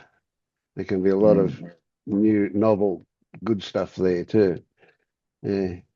So what you might find is that when you show this film and you get feedback, if you don't get a lot of condescension, if you get genuine feedback for it, that'll set you up for the next thing.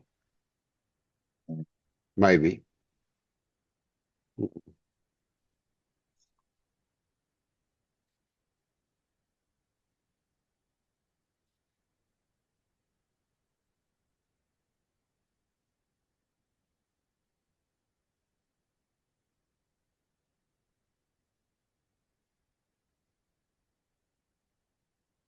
But I like the way what I'm hearing. I like that you're on the right path, going well. Good stuff.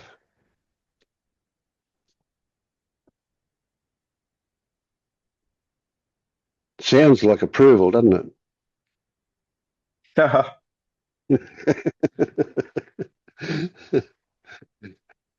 So it's crazy, isn't it? I mean, there was a degree of approval in it, but it was also just a description of the way I see things. Yeah.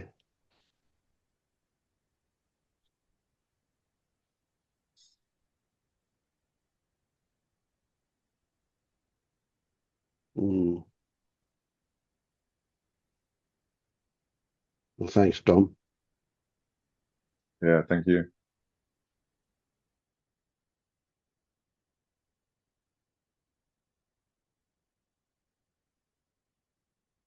Talk to me, Tammy. Hi, Vince. Hi. A lot of stuff coming up from the conversations today reminded me a lot of my grandmother. A few things, like she was considered a very good cook, and she would make food that she liked and other people liked, but the way she would relate to how the food came out, she'd be sitting there from 5 in the morning and whatever, these things would take hours. And the way she would relate to it was, oh my God, this is delicious. She would take a spoon, but it wasn't about her. It was about if it came out good or not. It was just about the taste. And she would say, I don't know if she ever said she was a good cook, but if she would, it would just mean that she enjoyed her food usually, and so did other people. Anyway, it was just very much, I think I learned a lot from that. She would just really enjoy the taste of it, but it wasn't, she Yeah, it wasn't, wasn't an ego thing. yeah. And also, she would say to me something like that she is very beautiful and I'm almost as beautiful as her, something like this. And to me, I was like, oh, okay. To me, it was like interesting how she saw, different hairs or colors and called this beautiful or that. I was like, just learning about how she saw the world, or this person has good taste. I didn't know what all these things meant. She would have these clothes that she would wear, whatever. To me, it really had no meaning. I was not into that. But it did mean to me, in other words, when she hung up my stuff and then we only saw them in the summers or whatever, and my stuff that I had given her was still hanging on her fridge. It wasn't about approval, it was about connection, it was about love.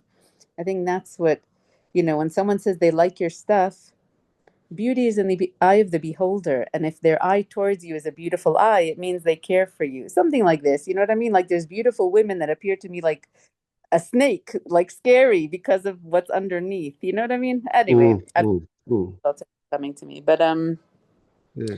So do you think your grandmother was like that always, or did she get old? Did she get wise as she got older?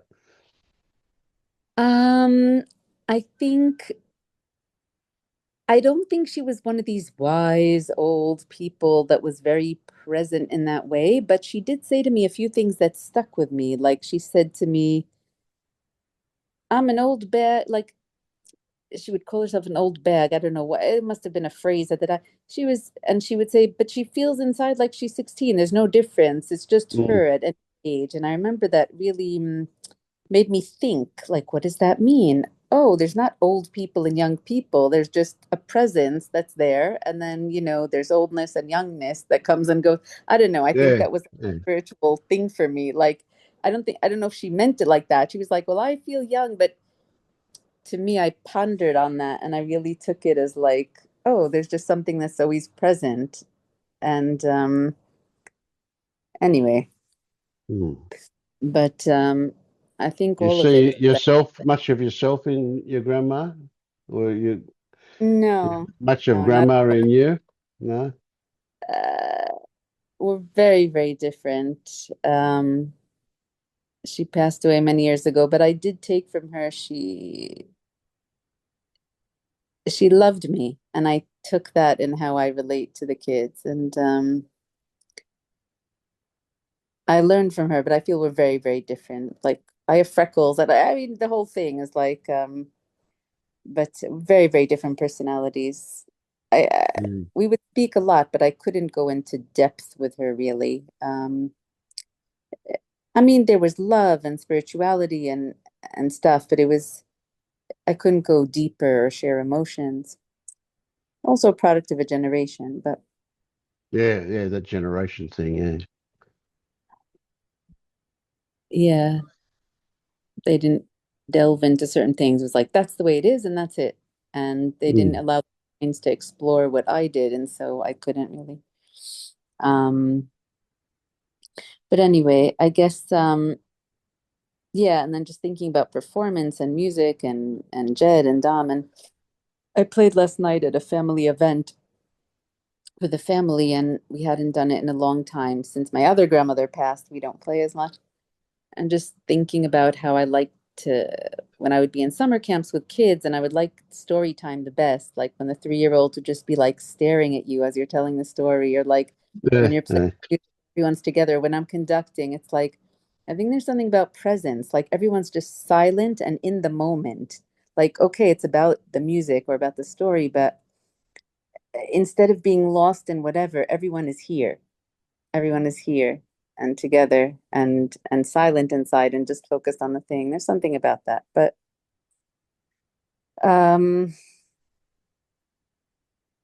yeah.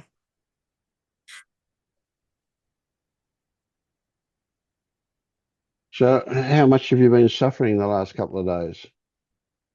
Um it's pretty wacky. There's a lot of ups and downs. I'm very aware of them. I'm very aware that all these family and all kinds of things and sleep has been crazy with, few hours. Last night I couldn't fall asleep till 4:15, 4:30 in the morning, and then woken, and then a construction. So there's a lot of stuff like with people, performance, sleep, old people that I haven't seen in ages, all these kind of triggers. And then I had a health scare right before I was supposed to leave to the family event. All of a sudden, just something was really scary and I couldn't reach anyone. And that took 2 hours. I just totally froze and was like spiraling into the future. And then at some point, I was like, do I have to go and get treatment? And then I kind of was like, for a second, went into like, even if it is something, I still get to choose. Like, I don't have to do Mm. that.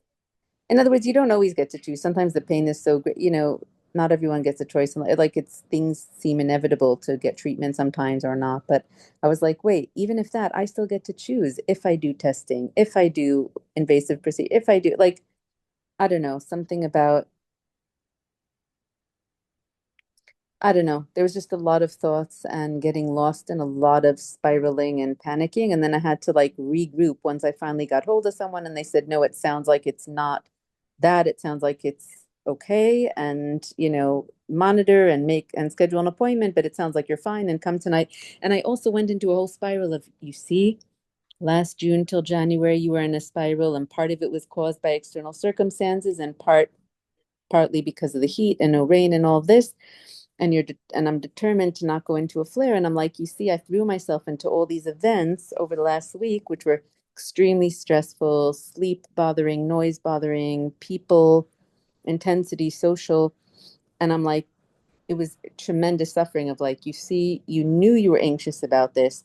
Why did you put your system through this? And I was in mourning for 2 weeks before because I knew that I'm gonna cause suffering to this body mind, and I'm doing it anyway. And it's like, it's gonna be on me, the consequences. Like, so when those symptoms showed up yesterday, I was terrified, and I was like, you see, you're a delicate flower. You think you're robust and can, devil be whatever, make hair. Like, in other words, so what? So you don't sleep here or there. You throw yourself into, intense events with tons of people and going away, but no, it has a consequence, and you shouldn't put your system through it.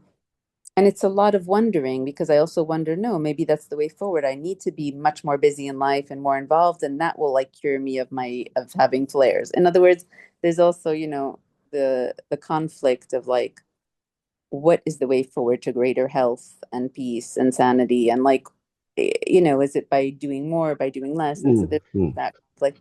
So just all that was coming up. And now choir's over for the summer and the family event is over. And so things are a little bit, I mean, there's still a few more stressful things, but that's true. There are more stressful things. I shouldn't think about them, but there is some testing and some people flying in from abroad and medical stuff. There's all kinds of things, but there could be a bit more downtime. And I don't know how to not fall into getting lost in the mind. And again, just the 30,000 things of questions, how to fix myself. Yeah. So it's like, what if we change now? What if we change that from not getting lost in the mind, right? So in other words, whether that happens or not is not where we need to put our attention. It's not what we're interested in at all. What we're interested in is whether or not you recognize it, whether or not you see that you got lost in the mind. So get this. This is a really big one, a really important one, and it may be just the trigger that we're looking for, and that is that getting lost in the mind happens. We don't have any control over that. It happens or it doesn't happen, right? But we're moving in a direction where we start to recognize it when it happens. We start to see it when it happens. And that's all we're interested in. So we're not interested in stopping it from happening. That will take place of its own accord. What we're interested in is recognizing. Is there recognition? And we could go as far as to say, if there's not recognition, nothing happens. We're not aware of it. Right? So if you get lost in the mind and you don't recognize it, you're lost in the mind. And so it's not even an issue whether you recognize it or not. You haven't recognized it. But if you get recognition, if you get lost in the mind and you recognize that it's happened, that is the key. That fact that you see that it happened is everything that we want to put our attention onto, not the getting lost in the mind, whatever that was you got lost in. That's irrelevant. Getting lost in the mind is irrelevant in this case. Of course, we don't want to get lost in the mind, but that's a background thing. It's the recognition of the fact that we were lost. And I say were because it'll always be in the past. If we recognize that we were lost, that's what's going to change this thing. So you can look at it in terms of learning. How many repeats do you need to learn something? And that sounds like we can be critical if we have too many, but we'll have as many as we need. That's the bottom line. And so things will keep turning up as long as we need them to turn up until we don't need them anymore. And then they won't. So like in this moment, I'm aware that like there's thoughts of like embarrassment or cringing about like the fact that I like said like anecdotes about my grandmother. It's like, what is your problem wasting people's time and sharing these weird thoughts? Like, in other words, and then there's cringing and like sensations in the body. I'm aware of these things, but it doesn't mean that they go away.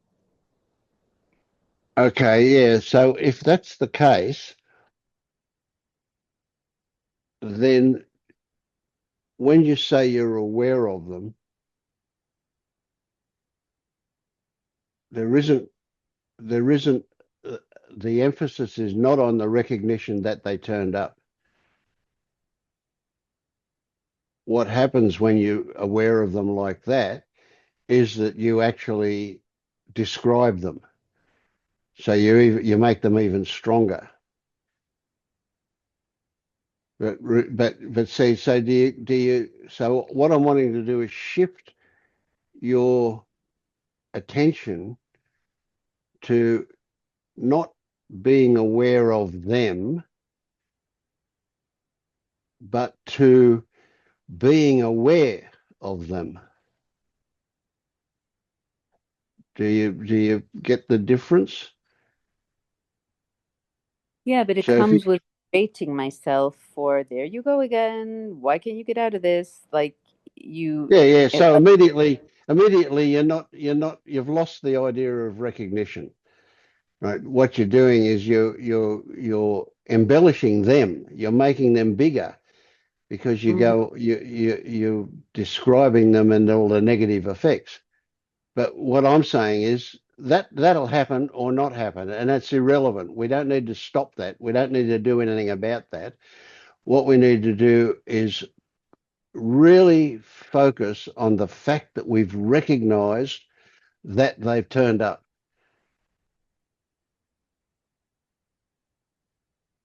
Right? So we don't even care what it is that's turned up. Mhm. But there are characteristics of what's turned up that will make sense to this, and that is that those characteristics are that they will induce suffering of whatever kind turns up. But okay, so it's not. So do you get the sentence? If I say I was aware of them, those bloody things, I was aware of them, right? That's what you're doing. What I'm saying is change that to be, oh, I'm aware of them. I'm aware that they turned up. I'm aware that they're here. You get that? So if we put all of our focus on being of the fact that you notice that they're there, that's when they'll change. But when you've noticed that they're there, you're just reinforcing them.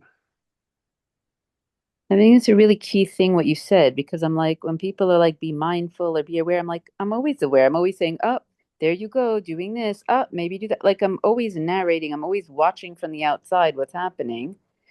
But I guess you're saying shift it a little bit from, well, but then we do talk about going into the details of it, but I guess not the labels of it or talking about it. So you're saying either just be aware of it or go to the details of it, but don't get stuck in between of like narrating about it or something. In other Yeah, words, yeah, you can yeah.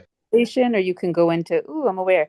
But when you say go into, ooh, I'm aware, that takes a second. Now what? Now I'm still in it. You know, the tides are Mm. strong. So that's a second, that recognition. Like I can't just say, I'm aware of it. I'm aware of it. Like, Yeah, you know yeah. what That's right. So if you say I'm aware of it, I'm aware of it, then you're not being aware of it. You're just saying you're aware of it, Mm-hmm. right? But when you're aware of the fact that it happened, there's a whole body shift into that awareness of it. There's a recognition of it. There's an acknowledgement of it, right? And that's where the emphasis is on all of this, in that acknowledgement of it. Now, what are we acknowledging? Something positive. We're not acknowledging the negative of what turned up. We're acknowledging the positive of seeing that it turned up.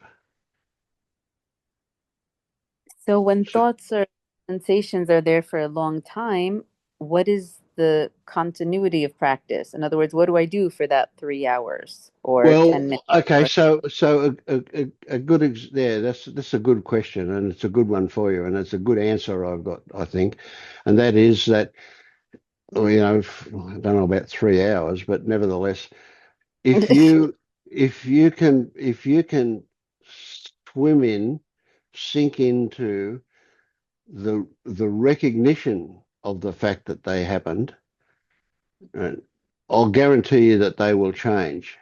And if they're not changing, it's because you're focusing on them rather than on your awareness of them. I don't think I know what the awareness of them means. In other words, to me, it's Yes. a thought. Oh, I've got Okay. it. But the thought is one Yeah. second. So let me say this, it will be a discovery for you, right? So we're not looking for a narration about what awareness means. We're looking for the physical experience of recognizing, right? So when you recognize, it's a discovery. And with discovery comes humor. So if you go, oh, I recognize that, and there's no humor there, chances are you're still recognizing that rather than recognizing it. So all I'm saying is, you know, don't have definite hardline conclusions about what will happen or what should happen or what we're trying to fix. Just be open to looking at all of the different angles you can look at it from. And if every time, if you can even say it like that, you can say, oh, this turned up, right? Or this turned up. This arrived. It's here. Right? I'm seeing it. It's here. Right? So we're not putting the emphasis on what it is. We're putting the emphasis on the arrival. We're putting the emphasis on the discovery that we're in it. And in that will definitely be a lightness.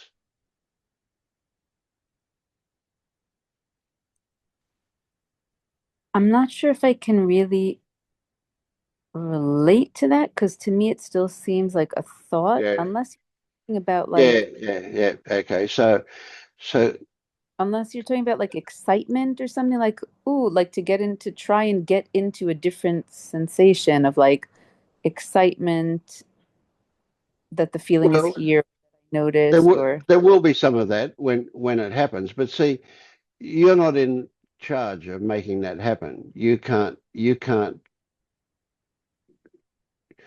make it happen. So consequently, when it does happen, you can't pat yourself on the shoulder for it happening, right? All you can say is, how about that? It turned up. Right? This recognition that I was lost in something happened. Maybe it happened because of the conversation that I had the other night with Vince. Maybe it happened because, who knows, a dog barked outside. I don't know. But regardless, it happened. Oh, great. That's good. It happened. Right? So there's a celebration. There's a feeling of relief and joy at the fact that it happened. And so you can easily see that this, whatever it is turned up, is a negative, right? That's going to cause problems, pain, whatever, suffering. But the recognition of the fact that it turned up is a good thing. It's the opposite. So you can ask yourself, am I feeling like it's a good thing or am I feeling like it's not a good thing? And if you can say, yes, I'm feeling like it's a good thing, then you can be sure that you're celebrating the recognition. If you can say, oh, no, I still don't feel good or it's not changing, you can say, well, I'm still lost in it. even though I'm saying these words that I recognize that it's turned up. I'm lost in it. Yeah, it seems like what's the point? Like right now, I'm like, okay, my brow is furrowed and my eyes are squinty, but what is the point of me recognizing if it's not going to change? Yeah. there's, yeah, there's no point. Um, yeah. So what you can say is, did it change or not? And if the answer is no, it didn't change, then you can say, okay, then I need to experiment a bit more with where I put my focus. Right? See, but it's a bit of a crazy one because even if it turns up and you can say I'm aware of it, even though you might not be aware of it, you're just saying that because you're still lost in it, you already are on the way out of it. You've already acknowledged that there is an in and an out. You've already acknowledged that you can be objective with it. You've already acknowledged that you can see that it happened, even though you might still be lost in it. So there's a kind of a tricky one there. If you've got a question about it, that question can open the door for you. Doesn't matter what the question is, but if you've got a question about it, it means you're not entirely lost in it.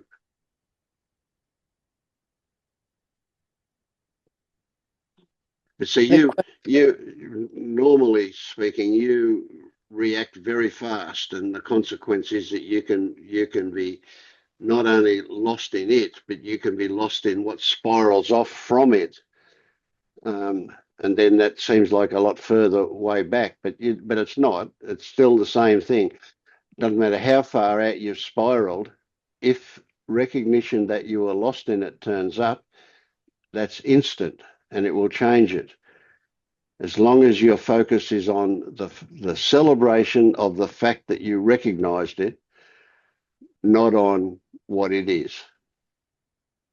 Yeah, I think right now I'm at a place where I'm so fed up with myself and bored by my own stuff. And it's like, how many times will I go through that? Like, very much kind of like, are you ever gonna learn or change? Like that kind of thing with whatever Yeah, comes yeah, go again. But yeah, yeah. um, And you're talking about that stuff like it's something that it's not.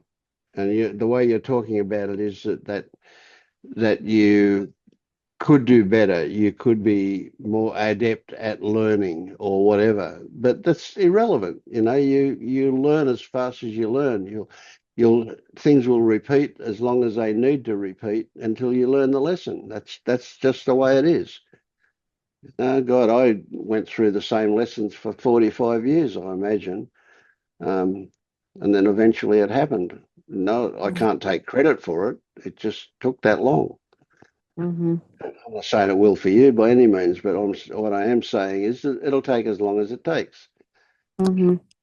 So whether you are a fast learner or a slow learner is irrelevant, right? You are a learner. We're all learners. That's the nature of being human. We learn, right? Mm. But of course, we've been taught right from kindergarten onwards that it's good to be a fast learner and not so good to be a slow learner. So consequently, we can beat ourselves up with the same bat sometimes. God, you're dumb. You take forever to learn. God, how many times have we got to go through this? We all go through that. Every one of us. Believe me. There's no. Yeah.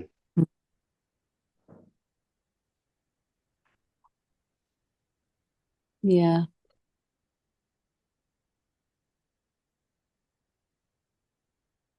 yeah. It's just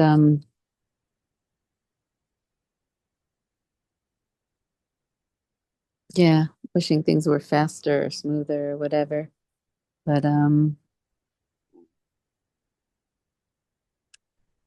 then but even when you get it, you can lose it and then get it again, mm, or you can get it and then you can get a deeper level of it.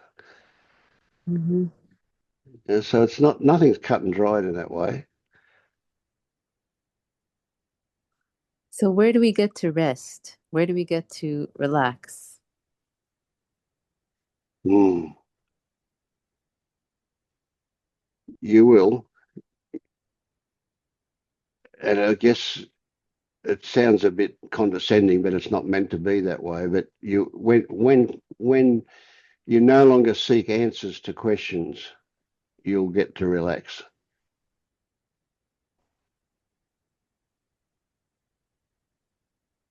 So that's a bit too glib, but what I mean to say is that a time will come when you'll have questions and you're quite satisfied with the question and you don't need an answer to it. Mm-hmm. You might just get a hint of an answer in the question itself or whatever, but you're not chasing, not looking for an answer. The question turned up, that's in and of itself complete. Doesn't require answers to make some pseudo satisfaction thing happen. Mm-hmm. Yeah, I think there's also something about trust. In other Yes. words, trusting life, trusting that things will be okay. And I don't know if that will Yeah. show Yeah. up. Well, see, that's not a theoretical thing that can show up. That's something that you learn from experience. So what you will learn from experience isn't about trust, it's about distrust. So you'll learn that being suspicious of things is a waste of energy. And the consequence is you'll tend to, even unfamiliar things, you'll be quite happy to wait until they reveal themselves rather than immediately go into mistrust that they might cause problems. So it's mistrust that is what you're talking about more than trust. So when you stop resisting things, when you stop being suspicious, stop worrying, then you'll have that thing that we will call trust, but you're not aware of it simply because it's just not a thing. You only use a description of that. It's the only way you would use those words, trust. Yeah, it's like worry, fear, indecision, contraction, like when Yeah. those, but yeah. But And it's not even when they don't turn up anymore. It's when we cease to give them authority. mm-hmm. And again, it sounds like a choice, but it's not. It's just something that happens. It's part of the evolution of your growth. Is you'll start to realize that they don't deserve authority, that they are just stories.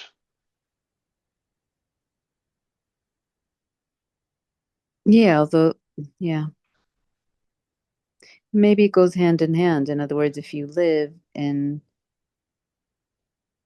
very difficult emotional states of frantic spiraling, then that's just not possible. But when that calms down a little bit and you can trust that, maybe it's just like Yep, a that's what logical, happens. Yeah.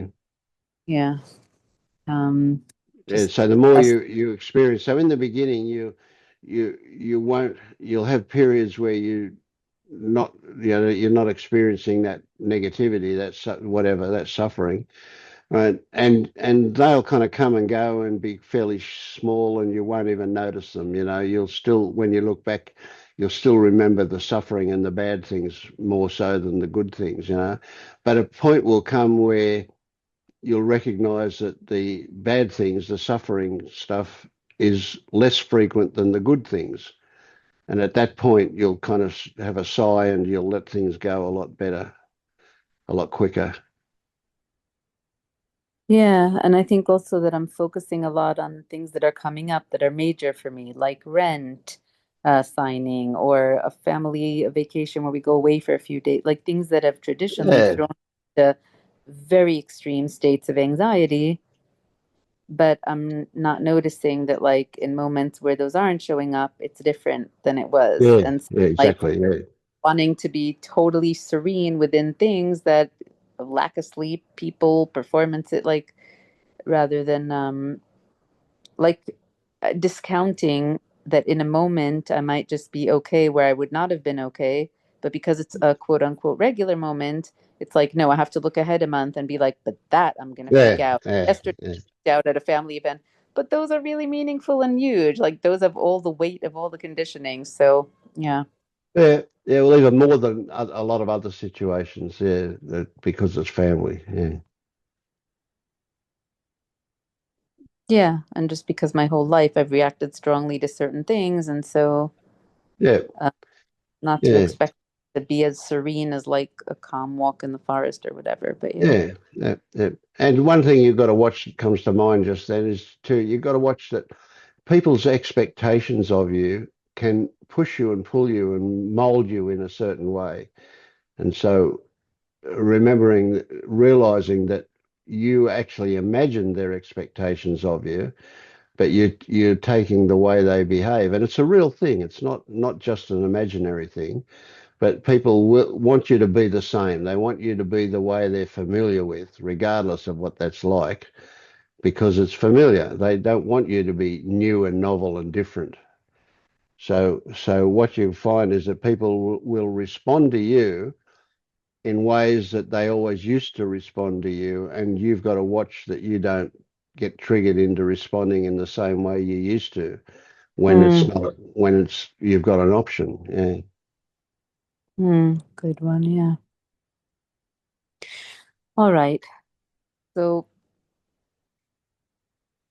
homework to take with me as spiraling comes up from strong things like health or sleep or rent or signings or family or test taking or just Yeah. my own So needs.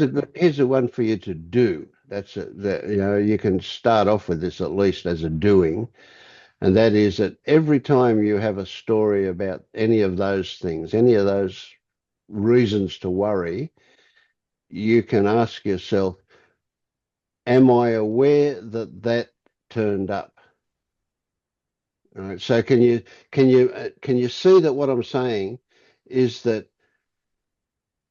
it turns up and you're lost in it, and then a thought will turn up to say, are you aware that it turned up? And as soon as you do that, it's like you step out of it and start looking at it.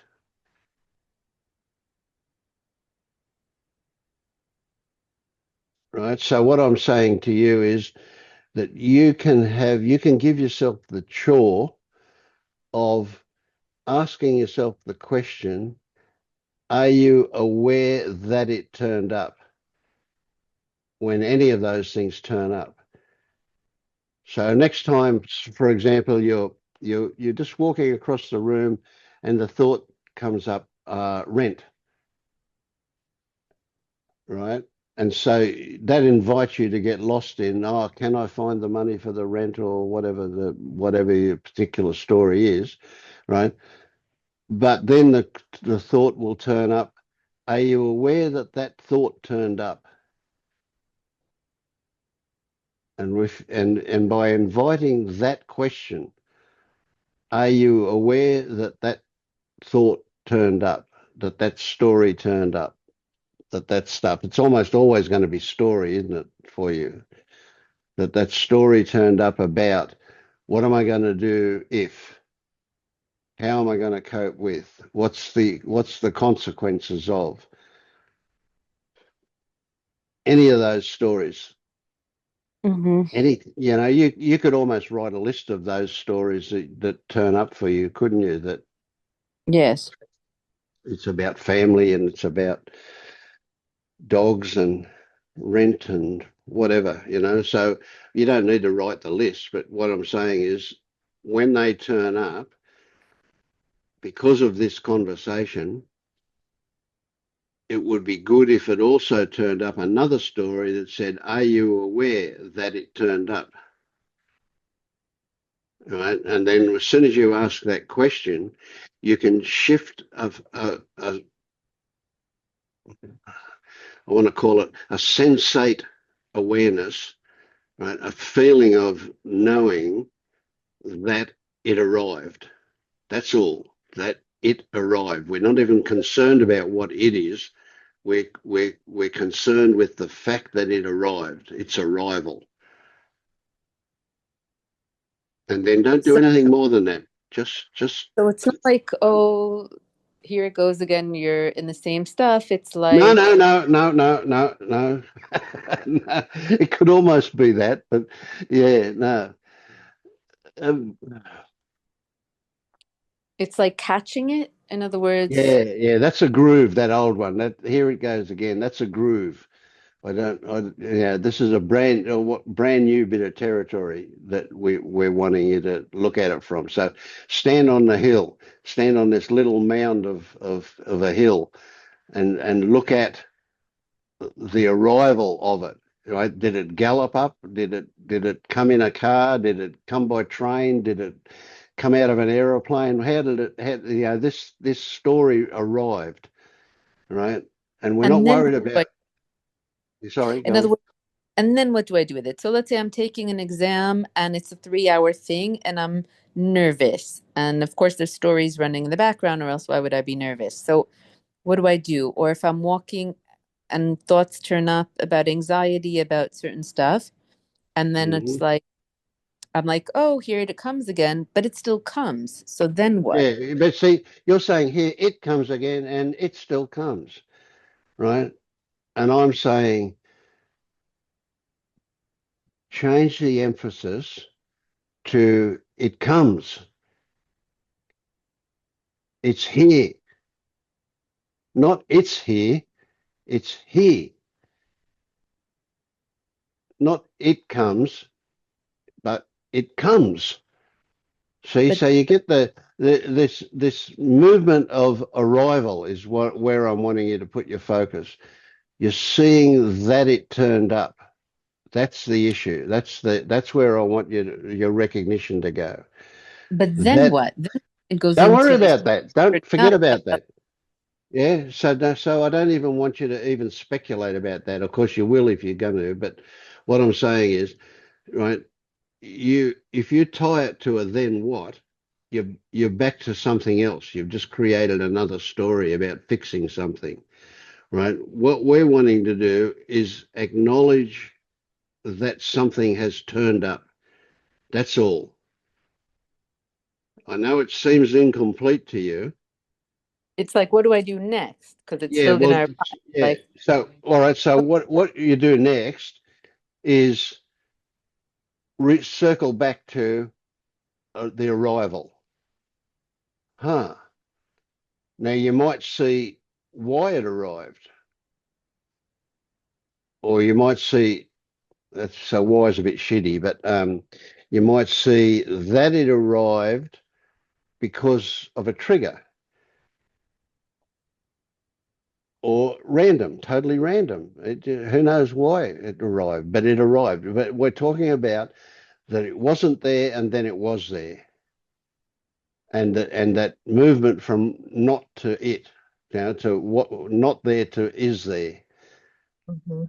That's the movement. That arrival is where I want you to put all of your focus on. And don't worry about the consequences of it. Don't worry about what we're going to fix by doing that or anything like that. We just want to get a really clear recognition, realization of the fact that it turned up. Okay. So let's call it an experiment. Okay, so what then, what next isn't something we're going to focus on. What we might find out is what next by continuing to go back to the arrival. Mm-hmm. Okay. Yeah, good experiment. Yeah. And Yeah. and and you can't be good or bad at it. You'll be however you are at it. So presumably the thought to check out its arrival might not occur with every time. It depends on how strong it is, how quickly you get sucked in, how totally you get sucked in, whatever. You know, if it turns out 1 out of 10 times, that's still a good thing. We're just looking for the thought to turn up that says, "Did you check on its arrival?" Mm-hmm. Yeah.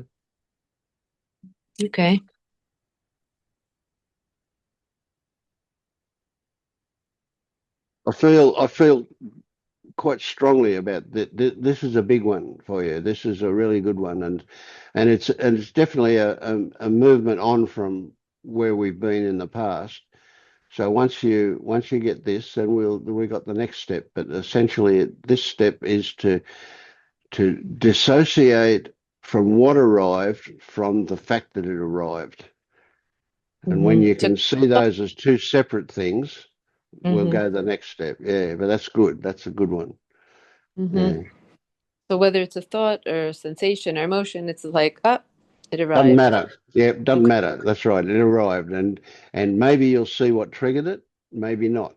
But yeah, that it arrived is where the recognition is, and that's so when you might discover that at some point you'll go, oh, there it is. Ah. And with that will be a kind of a sense of humor. There will be a sense of lightness that will turn up with the recognition of it. And that might be something that happens. We'll see. Yeah. Okay, sounds good. Thanks, Tammy. Thank you, Vince. Yeah. All right. Well, I'm going to go back and watch some television with my wife for an hour before we go to bed. Have fun. Yeah, thank you. Bye-bye. Bye-bye.